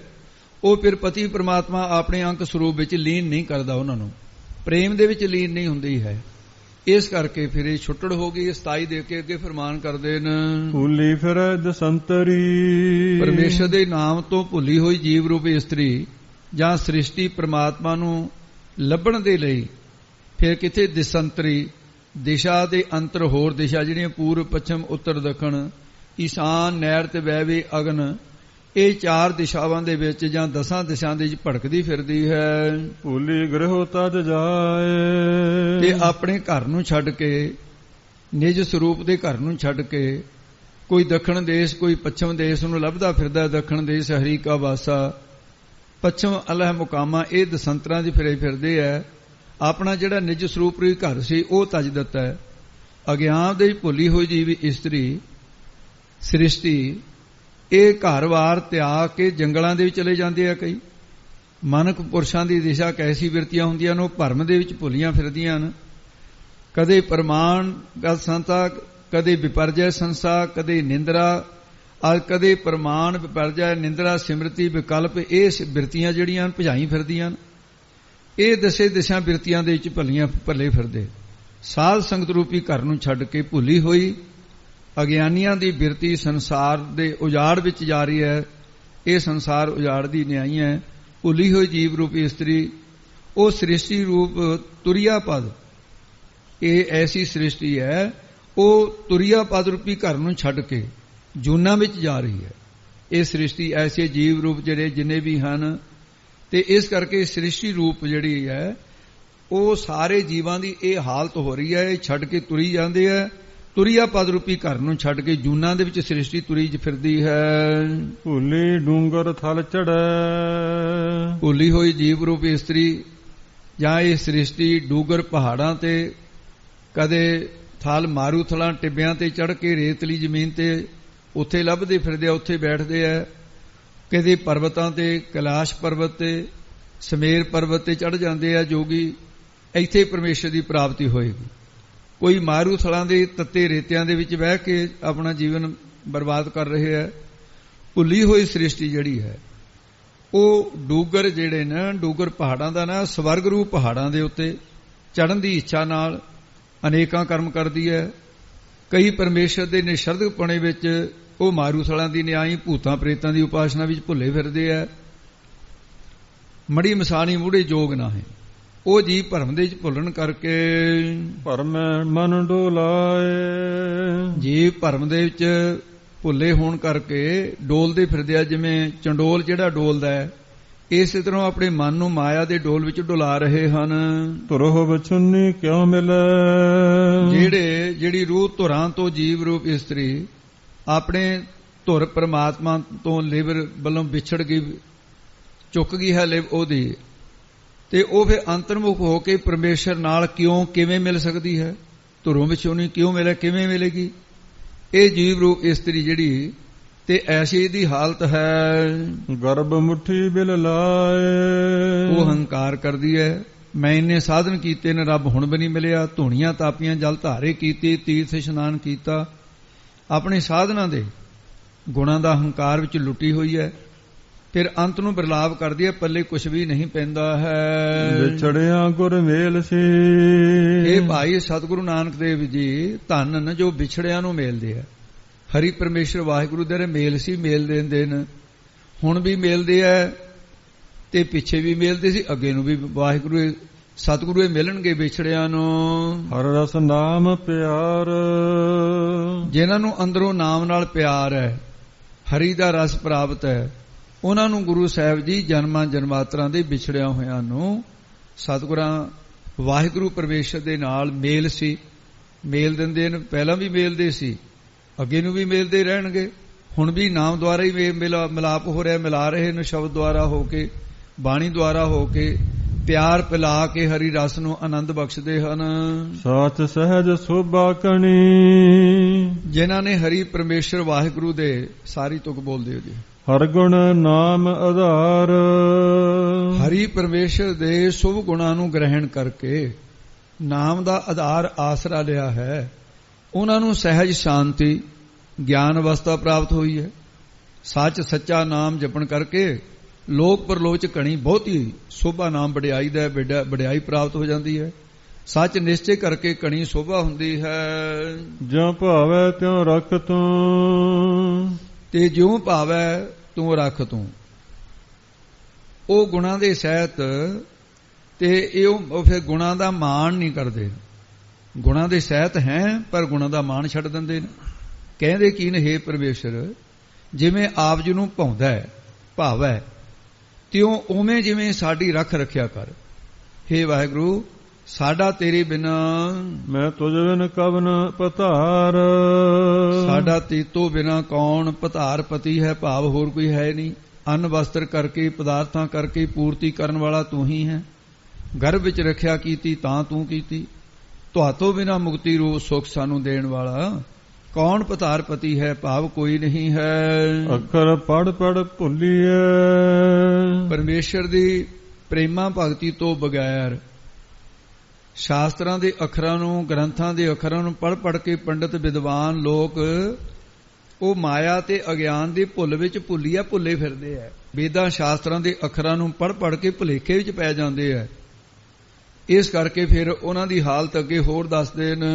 ਭੇਖੀ ਬਹੁਤ ਅਭਿਮਾਨ, ਇਹ ਪਖੰਡ ਕਰਦੇ ਆ, ਭੇਖ ਧਾਰਨ ਕਰਕੇ ਬਰਖਤਪਣੇ ਦਾ ਬਹੁਤ ਅਧਿਅੰਤੀ ਅਭਿਮਾਨ ਹੰਕਾਰ ਕਰਦੇ ਆ। ਅਸੀਂ ਬਰਖਤ ਹਾਂ। ਭੇਖ ਧਾਰਨ ਕਰਨ ਦੇ ਨਾਲ ਮਨ ਵਿੱਚ ਹੰਕਾਰ ਆਉਂਦਾ ਹੈ, ਹੰਕਾਰ ਨਿਵਰਤ ਨਹੀਂ ਹੁੰਦਾ ਹੈ। ਤੀਰਥ ਨਾਤਾ ਕਿਆ ਕਰੇ, ਤੇ ਇਹਨੂੰ ਭਾਈ ਪਾਠ ਨੂੰ ਇਸੇ ਤਰ੍ਹਾਂ ਬੋਲਣਾ। ਨਾਤਾ ਜਣੀ ਜੇ ਨਾਤਾ ਕਹਤਾ ਉਹ ਹੁੰਦਾ ਰਿਸ਼ਤਾ ਨਾਤਾ। ਇਹ ਪਾਠਾਂ ਦੇ ਭੇਦ ਨੇ, ਇਹਨੂੰ ਪਕਾਉਂਦੇ ਜਾਣੇ ਨਾਲ ਦੀ ਨਾਲ। ਤੀਰਥ ਨਾਤਾ ਕਿਆ ਕਰੇ, ਕਹਿੰਦੇ ਫਿਰ ਤੀਰਥਾਂ ਤੇ ਨਹਾਉਣ ਦੇ ਨਾਲ, ਇਸ਼ਨਾਨ ਕਰਨ ਦੇ ਨਾਲ, ਇਸ਼ਨਾਨ ਕੀਤਾ ਹੋਇਆ ਕਿਆ ਕੀ ਕਰੇਗਾ, ਭਾਵ ਕੀ ਫਲ ਮਿਲੇਗਾ ਉਸ ਨੂੰ। ਮਨ ਮਹਿ ਮੈਲ ਗੁਮਾਨ, ਕਿਉਂਕਿ ਮਨ ਹਿਰਦੇ ਦੇ ਮਹਿ ਵਿੱਚ ਗੁਮਾਨ ਹੰਕਾਰ ਦੀ ਮੈਲ ਮਲੀਨਤਾ। ਜਿਵੇਂ ਗੁਰੂ ਤੇਗ ਬਹਾਦਰ ਸਾਹਿਬ ਨੇ ਫਰਮਾਨ ਕੀਤਾ, ਤੀਰਥ ਵਰਤ ਔਰ ਦਾਨ ਕਰ ਮਨ ਮੈਂ ਧਰੈ ਗੁਮਾਨ, ਨਾਨਕ ਨਹੀਂ ਫਲ ਜਾਤੇ। ਜਿਉਂ ਕੁੰਚਰ ਇਸ਼ਨਾਨ ਤਾਂ ਹਾਥੀ ਦਾ ਇਸ਼ਨਾਨ ਨਹੀਂ ਹੈ। ਇਸ ਕਰਕੇ ਤੀਰਥ ਤੇ ਨਹਾਉਣ ਦਾ ਕੀ ਫਲ ਹੋਇਆ ਜੇ ਮਨ ਦੇ ਵਿੱਚ ਹੰਕਾਰ ਦੀ ਮੈਲ ਹੈ। ਗੁਰ ਬਿਨ ਕਿਨ ਸਮਝਾਈਐ, ਭਾਈ ਸਤਿਗੁਰੂ ਤੋਂ ਬਿਨਾਂ ਕਿਨ ਕੋਈ ਹੈ ਹੀ ਨਹੀਂ, ਸਮਝਾ ਹੀ ਨਹੀਂ ਸਕਦਾ ਮਨ ਨੂੰ। ਗੁਰ ਬਿਨ ਕਿਨ ਸਮਝਾਈਐ, ਕੋਈ ਵੀ ਨਹੀਂ ਸਮਝਾ ਸਕਦਾ ਹੈ। ਮਨ ਰਾਜਾ ਸੁਲਤਾਨ, ਕਿਹਨੂੰ ਕਹਿੰਦੇ ਮਨ ਹੈ ਜਿਹੜਾ ਤਾਂ ਰਾਜੇ ਦੀ ਨਿਆਈਆਂ। ਰਾਜੇ ਨੂੰ ਜਣਾ ਖਣਾ ਕਿਹੜਾ ਸਿੱਖਿਆ ਦੇ ਦੂ ਭਾਈ। ਜਿਹੜਾ ਰਾਜੇ ਉਹਨੂੰ ਕਹਿੰਦੇ ਰਜਵਾੜਿਆਂ ਦੇ ਮਾਲਕ ਨੇ ਜਿਹੜੇ। ਮਨ ਉਹਨਾਂ ਦਾ ਵੀ ਸੁਲਤਾਨ। ਇਹ ਤਾਂ ਚੱਕਰਵਰਤੀ ਬਾਦਸ਼ਾਹ ਬਣਿਆ ਬੈਠਾ ਹੈ। ਮਨ ਕਹਿੰਦਾ ਮੇਰੇ ਵਰਗਾ ਕੋਈ ਹੈ ਹੀ ਨਹੀਂ, ਮੈਂ ਪਾਤਸ਼ਾਹਾਂ ਦਾ ਪਾਤਸ਼ਾਹ ਹਾਂ। ਇੰਦਰੀਆਂ ਜਿਹੜੇ ਇੰਦਰੀ ਆਪਣੀ ਦੇਹ ਦੇ ਇੰਦਰੀਆਂ ਦਾ, ਪੁਰਾਣਾਂ ਦਾ, ਇਹ ਮਨ ਚੱਕਰਵਰਤੀ ਬਾਦਸ਼ਾਹ ਬਣਿਆ ਬੈਠਾ ਹੈ। ਮਨ ਹੰਕਾਰ ਦੇ ਟਿੱਬੇ ਤੋਂ ਉਤਰਦਾ ਹੀ ਨਹੀਂ। ਮਨ ਅੰਤਸ਼ਕਰਨ ਦੇ ਅੰਦਰ ਹੰਕਾਰ ਰੂਪੀ ਤਖਤ ਤੇ ਬੈਠਾ ਹੈ। ਇਹ ਤਖਤ ਹੰਕਾਰ ਨੂੰ ਤਖਤ ਬਣਾਇਆ, ਉਹਦੇ ਤੇ ਬੈਠਾ ਹੈ। ਇਹ ਤਖਤ ਤੋਂ ਥੋੜੀ, ਤਖਤ ਦੇ ਵਿੱਚ ਜਿਹੜਾ ਰਾਜਾ ਬੈਠਾ ਕਿਤੇ ਛੇਤੀ ਲੈ ਜਾਂਦਾ ਤਖਤ ਤੋਂ, ਕੁਰਸੀ ਦਾ ਪਿਆਰ ਹੀ ਇਹਨਾਂ। ਇਸ ਕਰਕੇ ਇਸ ਨੂੰ ਕਿਹੜੇ ਤਰੀਕੇ ਨਾਲ ਸਮਝਾਇਆ ਜਾਵੇ, ਕਿਵੇਂ ਸਮਝਾਇਆ ਜਾਵੇ ਪ੍ਰਸ਼ਨ ਹੈ। ਜਿਹੜਾ ਆਸਰੀ ਸੰਪਦਾ ਦੇ ਵਿਗਾੜਨ ਵਾਲੀ ਹੈ ਉਹਨੂੰ ਤਾਂ ਆਪਣੀ ਪਰਜਾ ਬਣਾਈ ਬੈਠਾ ਹੈ। ਗੁਰਬਿੰਦ ਕਿਹਨੂੰ ਸਮਝਾਈ ਹੈ, ਫੇਰ ਪੜਿਓ ਜੀ। ਗੁਰਬਿੰਦ ਕਿਨ ਸਮਝਾਈ ਹੈ ਅੱਗੇ, ਮਨ ਰਾਜਾ ਸੁਲਤਾਨ। ਇਹ ਮਨ ਹੈ ਜਿਹੜਾ ਸੁਲਤਾਨ ਬਾਦਸ਼ਾਹ ਦੀ ਨਿਆਈ ਇਹ ਬਣਿਆ ਹੋਇਆ, ਕੌਣ ਸਮਝਾ ਸਕਦਾ ਗੁਰੂ ਤੋਂ ਬਿਨਾਂ? ਭਾਵ ਕੋਈ ਨਹੀਂ ਸਮਝਾ ਸਕਦਾ। ਆਸਰੀ ਸੰਪਦਾ ਜਿਹੜੀ ਆ, ਕਾਮ ਕ੍ਰੋਧ ਲੋਭ ਮੋਹ ਹੰਕਾਰ ਸ਼ਬਦ ਸਪਰਸ਼ ਰੂਪ ਰਸਗੰਧ, ਇਹਨੇ ਆਪਣੀ ਪਰਜਾ ਬਣਾ ਰੱਖੀ ਹੈ ਅੰਦਰੇ ਆਪਣੇ ਸਰੀਰ ਦੇ। ਦੈਵੀ ਸੰਪਦਾ ਜਿਹੜੀ ਸੀ, ਸਤ ਸੰਤੋਖ ਦਇਆ ਧਰਮ ਵਿਚਾਰ, ਇਹਨੇ ਛੱਡ ਦਿੱਤੀ। ਸਰਵਣ ਮੰਨਣ ਅਧਿਆਸਨ, ਇਹ ਪਰਜਾ ਹੀ ਛੱਡ ਦਿੱਤੀ। ਗੁਰੂ ਸਾਹਿਬ ਤੋਂ ਬਗੈਰ ਕਿਸੇ ਕੋਈ ਵੀ ਇਹਨੂੰ ਸਮਝਾ ਨਹੀਂ ਸਕਦਾ, ਕਿਸੇ ਨੂੰ ਵੀ ਸਮਝ ਨਹੀਂ ਆ ਸਕਦੀ। ਕਿਹਨੂੰ ਸਮਝਾਈਏ? ਸਮਝ ਆਈ ਕਿਹਨੂੰ ਸਮਝ ਆਈ ਹੈ ਗੁਰੂ ਤੋਂ ਬਿਨਾਂ? ਮਨ ਰਾਜਾਂ ਦਾ ਵੀ ਰਾਜਾ ਚੱਕਰਵਰਤੀ ਬਾਦਸ਼ਾਹ ਬਣਿਆ ਹੋਇਆ ਹੈ। ਪ੍ਰੇਮ ਪਦਾਰਥ ਪਾਈ ਹੈ, ਜੋ ਗੁਰਾਂ ਪਾਸੋਂ ਪ੍ਰੇਮ ਰੂਪੀ ਪਦਾਰਥ ਪ੍ਰਾਪਤ ਕਰਦੇ ਹਨ। ਗੁਰਮੁਖ ਤਤ ਵਿਚਾਰ, ਉਹ ਗੁਰਮੁਖ ਜਨ ਤਤ ਸਾਰ ਰੂਪ ਬ੍ਰਹਮ ਦਾ ਵਿਚਾਰ ਨਿਰਣਾ ਕਰ ਲੈਂਦੇ ਹਨ। ਸਾਤਨ ਆਪ ਗਵਾਇਆ, ਜਿਸ ਜਿਗਿਆਸੂ ਰੂਪ ਧਨ ਇਸਤਰੀ ਨੇ। ਅੱਗੇ ਅੱਗੇ ਪੜ੍ਹ ਦੋ ਜੀ ਸਾਰੀ। ਗੁਰ ਕੈ ਸ਼ਬਦ ਸੀਗਾਰ, ਸਾਤਨ ਆਪ ਗਵਾਇਆ ਗੁਰ ਕੈ ਸ਼ਬਦ ਸੀਗਾਰ। ਇਹ 99 ਰੀਤ ਦੇ ਨਾਲ ਹੈ। ਜਿਸ ਜਿਗਾਸੂ ਰੂਪ ਇਸਤਰੀ ਨੇ ਗੁਰਾਂ ਕੈ ਦੇ ਕੈ ਦਾ ਭਾਵ ਹੈ ਦੇ ਸ਼ਬਦ ਉਪਦੇਸ਼ ਨੂੰ ਕਮਾਉਣ ਰੂਪ ਸ਼ਿੰਗਾਰ ਕੀਤਾ ਹੈ। ਉਹ ਜਿਗਿਆਸੂ ਰੂਪ ਧਨ ਇਸਤਰੀ ਨੇ ਆਪ ਆਪਣਾ ਆਪਾ ਭਾਵ ਹੰਕਾਰ ਗਵਾ ਦਿੱਤਾ ਹੈ, ਗਵਾਉਣਾ ਕੀਤਾ ਹੈ। ਘਰ ਹੀ ਸੋ ਫਿਰ ਪਾਇਆ, ਉਹਨਾਂ ਮਨੁੱਖਾਂ ਨੇ ਇਹ ਜਿਹੜਾ ਜਨ ਰੂਪੀ ਸਰੀਰ ਰੂਪੀ ਸਤ ਸੰਗਤ ਰੂਪੀ ਘਰ ਹੈ, ਅੰਤਸਕਰਨ ਰੂਪੀ ਘਰ ਹੈ, ਭਾਵ ਅੰਦਰੋਂ ਹੀ। ਸੋ ਉਹ ਜਿਹੜਾ ਪਿਰਪਤੀ ਪਰਮਾਤਮਾ ਹੈ ਉਹ ਪਾਇਆ, ਪ੍ਰਾਪਤ ਕਰ ਲਿਆ ਹੈ। ਗੁਰ ਕੈ ਹੇਤ ਅਪਾਰ, ਪਰ ਉਹਨਾਂ ਨੇ ਜਿਨ੍ਹਾਂ ਨੇ ਗੁਰੂ ਸਾਹਿਬ ਦੇ ਨਾਲ ਅਪਾਰ ਬੇਅੰਤੀ ਹੇਤ ਪ੍ਰੇਮ ਕੀਤਾ ਹੈ। ਗੁਰ ਕੀ ਸੇਵਾ ਚਾਕਰੀ, ਗੁਰੂ ਸਾਹਿਬ ਦੀ ਜਿਹੜੀ ਸੇਵਾ ਟਹਿਲ ਹੈ, ਚਾਕਰੀ ਨੌਕਰੀ ਕਰਨੀ ਹੈ, ਤੇ ਉਹ ਜਿਹੜੀ ਚੌਕਰੀ ਗੁਰੂ ਦੀ ਹੈ। ਮਨ ਨਿਰਮਲ ਸੁਖ ਹੋਏ, ਮਨ ਹਿਰਦਾ ਨਿਰਮਲ ਮੈਲ ਤੋਂ ਰਹਿਤ ਉਜਲ ਹੋ ਜਾਂਦਾ ਹੈ। ਗੁਰੂ ਘਰ ਦੀ ਸੇਵਾ ਕਰਨ ਦੇ ਨਾਲ ਝੂਠੇ ਭਾਂਡੇ ਮਾਂਜਣੇ, ਲੰਗਰ ਦੀ ਸੇਵਾ ਕਰਨੀ, ਪਕਾਉਣਾ ਸਿਕਾਉਣਾ, ਝਾੜੂ ਮਾਰਨਾ, ਬਸਤਰਾਂ ਦੀ ਸੇਵਾ ਕਰਨੀ, ਇਹ ਸਾਰੇ ਦੇ ਨਾਲ ਕੀ ਹੁੰਦਾ ਹੈ? ਮਨ ਨਿਰਮਲ ਹੁੰਦਾ ਹੈ। ਇਹ ਗੁਰੂ ਘਰ ਦੀ ਚਾਕਰੀ ਹੈ। ਤੇ ਇਸ ਤਰ੍ਹਾਂ ਜਿਹੜੇ ਚਾਕਰੀ ਨੌਕਰੀ ਜਿਹੜੀ ਕਰ ਰਿਹਾ ਹੈ ਤੇ ਉਹ ਗੁਰੂ ਸਾਹਿਬ ਦੀ ਸੇਵਾ ਕਰਨੀ ਹੈ, ਨੌਕਰ ਦਾ ਹਾਲ ਦੇਖੋ ਕੀ ਹੈ। ਆ ਜਿਹੜੇ ਦੇਸ਼ ਦੀਆਂ ਸੀਮਾਂ ਦੇ ਉੱਤੇ ਫੌਜੀ ਖੜੇ ਹੈ, ਮੀਂਹ ਪੈਂਦਾ ਹੋਵੇ ਤਾਂ ਵੀ ਪਹਿਰੇ ਤੇ ਖੜੇ ਨੇ। ਮੀਂਹ ਪੈਂਦਾ ਹੋਵੇ ਮੂਲੇ ਧਾਰ, ਉਹ ਆਪਣੀ ਜਗ੍ਹਾ ਨਹੀਂ ਛੱਡਦੇ। ਸਿਪਾਹੀ ਖੜੇ ਨੇ, ਕਿਉਂ ਖੜੇ ਨੇ? ਬਾਦਸ਼ਾਹ ਦੇ ਸਿਪਾਹੀ ਖੜੇ ਹੁੰਦੇ ਸੀ। ਮੂਲੇ ਧਾਰ ਮੂੰਹ ਪੈਂਦਾ ਹੋਵੇ ਕਹਿੰਦਾ ਵੀ ਨੌਕਰੀ ਚਲੀ ਜਾਊ ਮੇਰੀ, ਉਹ ਕਹੂ ਵੀ ਗੈਰ ਹਾਜ਼ਰ ਕਿਉਂ ਹੋਇਆ? ਖੜਨਾ ਪੈਂਦਾ ਜਿੰਨੇ ਸਮੇਂ ਦੀ ਉਹਦੀ ਉੱਥੇ ਵੀ ਜ਼ਿੰਮੇਵਾਰੀ ਸੰਭਾਈ ਹੋਈ ਹੈ। ਨਹੀਂ ਤਾਂ ਕਹਿੰਦਾ ਜੁਰਮਾਨਾ ਵੀ ਹੋਊਗਾ, ਕੈਦ ਵੀ ਹੋ ਸਕਦੀ ਹੈ। ਇਸੇ ਪ੍ਰਕਾਰ ਮਹਾਰਾਜ ਸਾਹਿਬ ਤੋਂ ਜਿਹੜੇ ਬੇਮੁਖ ਹੋ ਗਏ ਨੇ ਤੇ ਉਹਨਾਂ ਨੂੰ ਭਾਈ ਫਿਰ ਕਿਵੇਂ ਪ੍ਰਾਪਤੀ ਹੋ ਸਕਦੀ ਹੈ? ਜਿਹੜੇ ਬੇਮੁਖ ਹੋਏ ਉਹ ਤਾਂ ਜੂਨਾਂ 'ਚ ਭੜਕਦੇ ਫਿਰਨਗੇ। ਉਹਨਾਂ ਨੂੰ ਸਜ਼ਾ ਵੀ ਦਿਓ ਵੀ ਤੂੰ ਆਪਣਾ ਸਹੀ ਜ਼ਿੰਮੇਵਾਰੀ ਸਮਝ ਕੇ ਮਨੁੱਖਾ ਸਰੀਰ ਦੀ ਤੂੰ ਸੇਵਾ ਨਹੀਂ ਕੀਤੀ, ਸਿਮਰਨ ਨਹੀਂ ਕੀਤਾ। ਪਰ ਜਿਹੜੇ ਗੁਰੂ ਦੀ ਸੇਵਾ ਚਾਕਰੀ ਕਰਦੇ ਆ ਤੇ ਉਸ ਤਰ੍ਹਾਂ ਕਰਦੇ ਨੇ ਜਿਵੇਂ ਸੰਸਾਰ ਦੇ ਨੌਕਰ ਕਰਦੇ ਨੇ, ਉਹਨਾਂ ਦਾ ਮਨ ਨਿਰਮਲ ਹੋ ਜਾਂਦਾ ਤੇ ਆਤਮ ਸੁਖ ਮਿਲ ਜਾਂਦਾ ਹੈ। ਗੁਰ ਕਾ ਸ਼ਬਦ ਮਨ ਵਸਿਆ, ਗੁਰੂ ਸਾਹਿਬ ਦਾ ਸ਼ਬਦ ਉਪਦੇਸ਼ ਜਿਹਨਾਂ ਦੇ ਮਨ ਵਿੱਚ ਵਸ ਗਿਆ ਹੈ। ਹਉਮੈ ਵਿੱਚ ਹੋ ਖੋਏ, ਉਹਦੇ ਵਸਣ ਦੀ ਨਿਸ਼ਾਨੀ ਕੀ ਆ? ਉਹਨਾਂ ਦੇ ਵਿੱਚੋਂ ਹਉਮੈ ਹੰਗਤਾ ਖੋ ਦਿੱਤੀ ਆ ਉਹਨਾਂ ਨੇ, ਹੰਕਾਰ ਨਹੀਂ ਰਿਹਾ ਉਹਨਾਂ ਨੂੰ। ਨਾਮ ਪਦਾਰਥ ਪਾਇਆ, ਨਾਮ ਰੂਪੀ ਪਦਾਰਥ ਸਾਰਿਆਂ ਤੋਂ ਸ੍ਰੇਸ਼ਟ ਹੈ।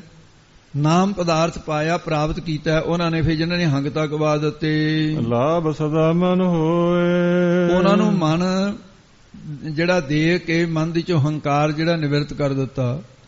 ਉਹਨਾਂ ਦੇ ਮਨ ਤਾਂ ਹੀ ਲੋਕ ਪਰਲੋਕ ਦਾ ਆਤਮ ਲਾਭ ਇਹ ਪ੍ਰਾਪਤ ਹੋ ਗਿਆ। ਫਿਰ ਜਿਸ ਤਰ੍ਹਾਂ ਦਾ ਜਿੱਥੇ ਉਹ ਜਾਏ ਤਿੱਥੇ ਉਹ ਸੁਰਖਰੂ, ਉਸ ਕੈ ਮੂੰਹ ਡਿੱਠੇ ਸਭ ਪਾਪੀ ਤਰਿਆ, ਇਹ ਅਵਸਥਾ ਮਿਲ ਜਾਂਦੀ ਹੈ। ਕਰਮ ਮਿਲੇ ਤਾਂ ਪਾਈਏ, ਨਿਸ਼ਕਾਮ ਕਰਮ ਕੀਤੇ ਹੁਣ ਤਾਂ ਸਤਿਗੁਰੂ ਜੀ ਮਿਲਦੇ ਹਨ।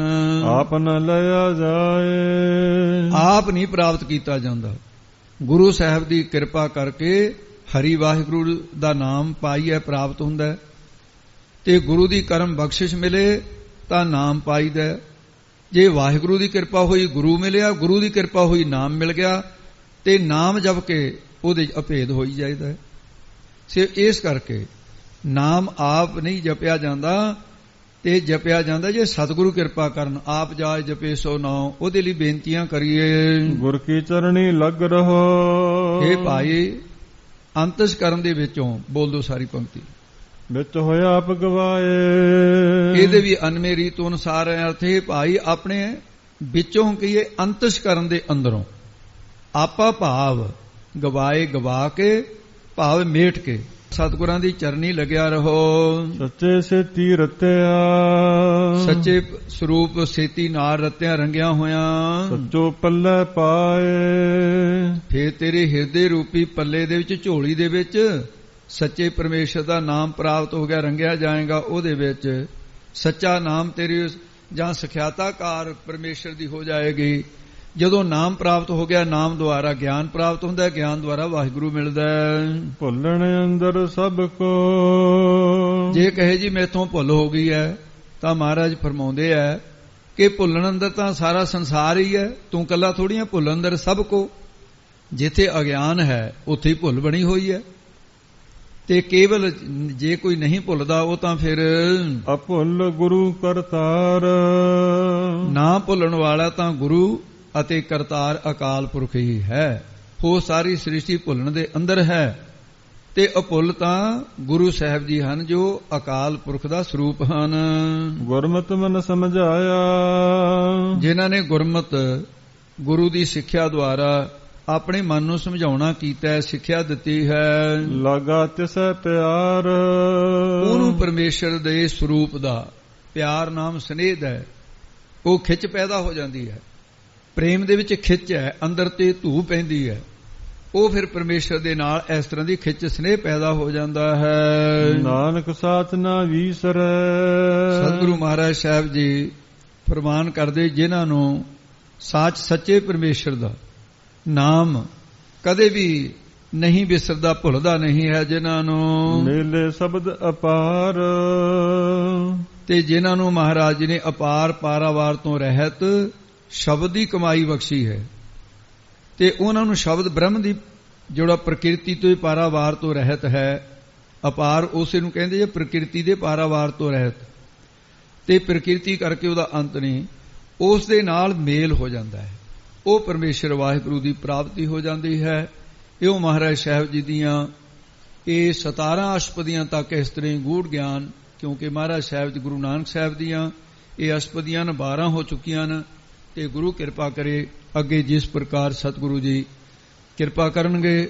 ਅੱਜ ਦੇ ਨਿਤਨੇਮ ਦਾ ਲੜੀਵਾਰ ਕਥਾ ਦਾ ਸਮਾਂ ਸਮਾਪਤ ਹੋ ਗਿਆ ਲਗਭਗ, ਤੇ ਕੁਝ ਮਿੰਟ ਭਾਵੇਂ ਰਹਿੰਦੇ ਹੈ। ਮੌਸਮ ਵੀ ਚਲੋ ਤਬਦੀਲ ਹੋ ਗਿਆ, ਹੁਣ ਅੱਗੇ ਅੱਗੇ ਜੋ ਮੌਸਮ ਤਬਦੀਲ ਹੋ ਰਿਹਾ ਹੈ ਉਹਦੇ ਅਨੁਸਾਰ ਫਿਰ ਥੋੜਾ ਜਿਹਾ ਸਮਾਂ ਵੀ ਵਧਾਇਆ ਜਾਏਗਾ। ਗੁਰੂ ਕਿਰਪਾ ਕਰੇ। ਆਓ ਇੱਥੇ ਹੁਣ ਸਮਾਪਤੀ ਹੈ ਭੁੱਲਾਂ ਚੁੱਕਾਂ ਦੀ। ਸਤਿਗੁਰੂ ਖਿਮਾ ਕਰਨ ਜੀ। ਗੁਰਮਤਿ ਮਨ ਸਮਝਾਇਆ, ਲਾਗਾ ਤਿਸੈ ਪਿਆਰ, ਨਾਨਕ ਸਾਚ ਨਾ ਵੀਸਰੈ, ਮੇਲੇ ਸ਼ਬਦ ਅਪਾਰ। ਵਾਹਿਗੁਰੂ ਜੀ ਕਾ ਖਾਲਸਾ, ਵਾਹਿਗੁਰੂ ਜੀ ਕੀ ਫਤਿਹ।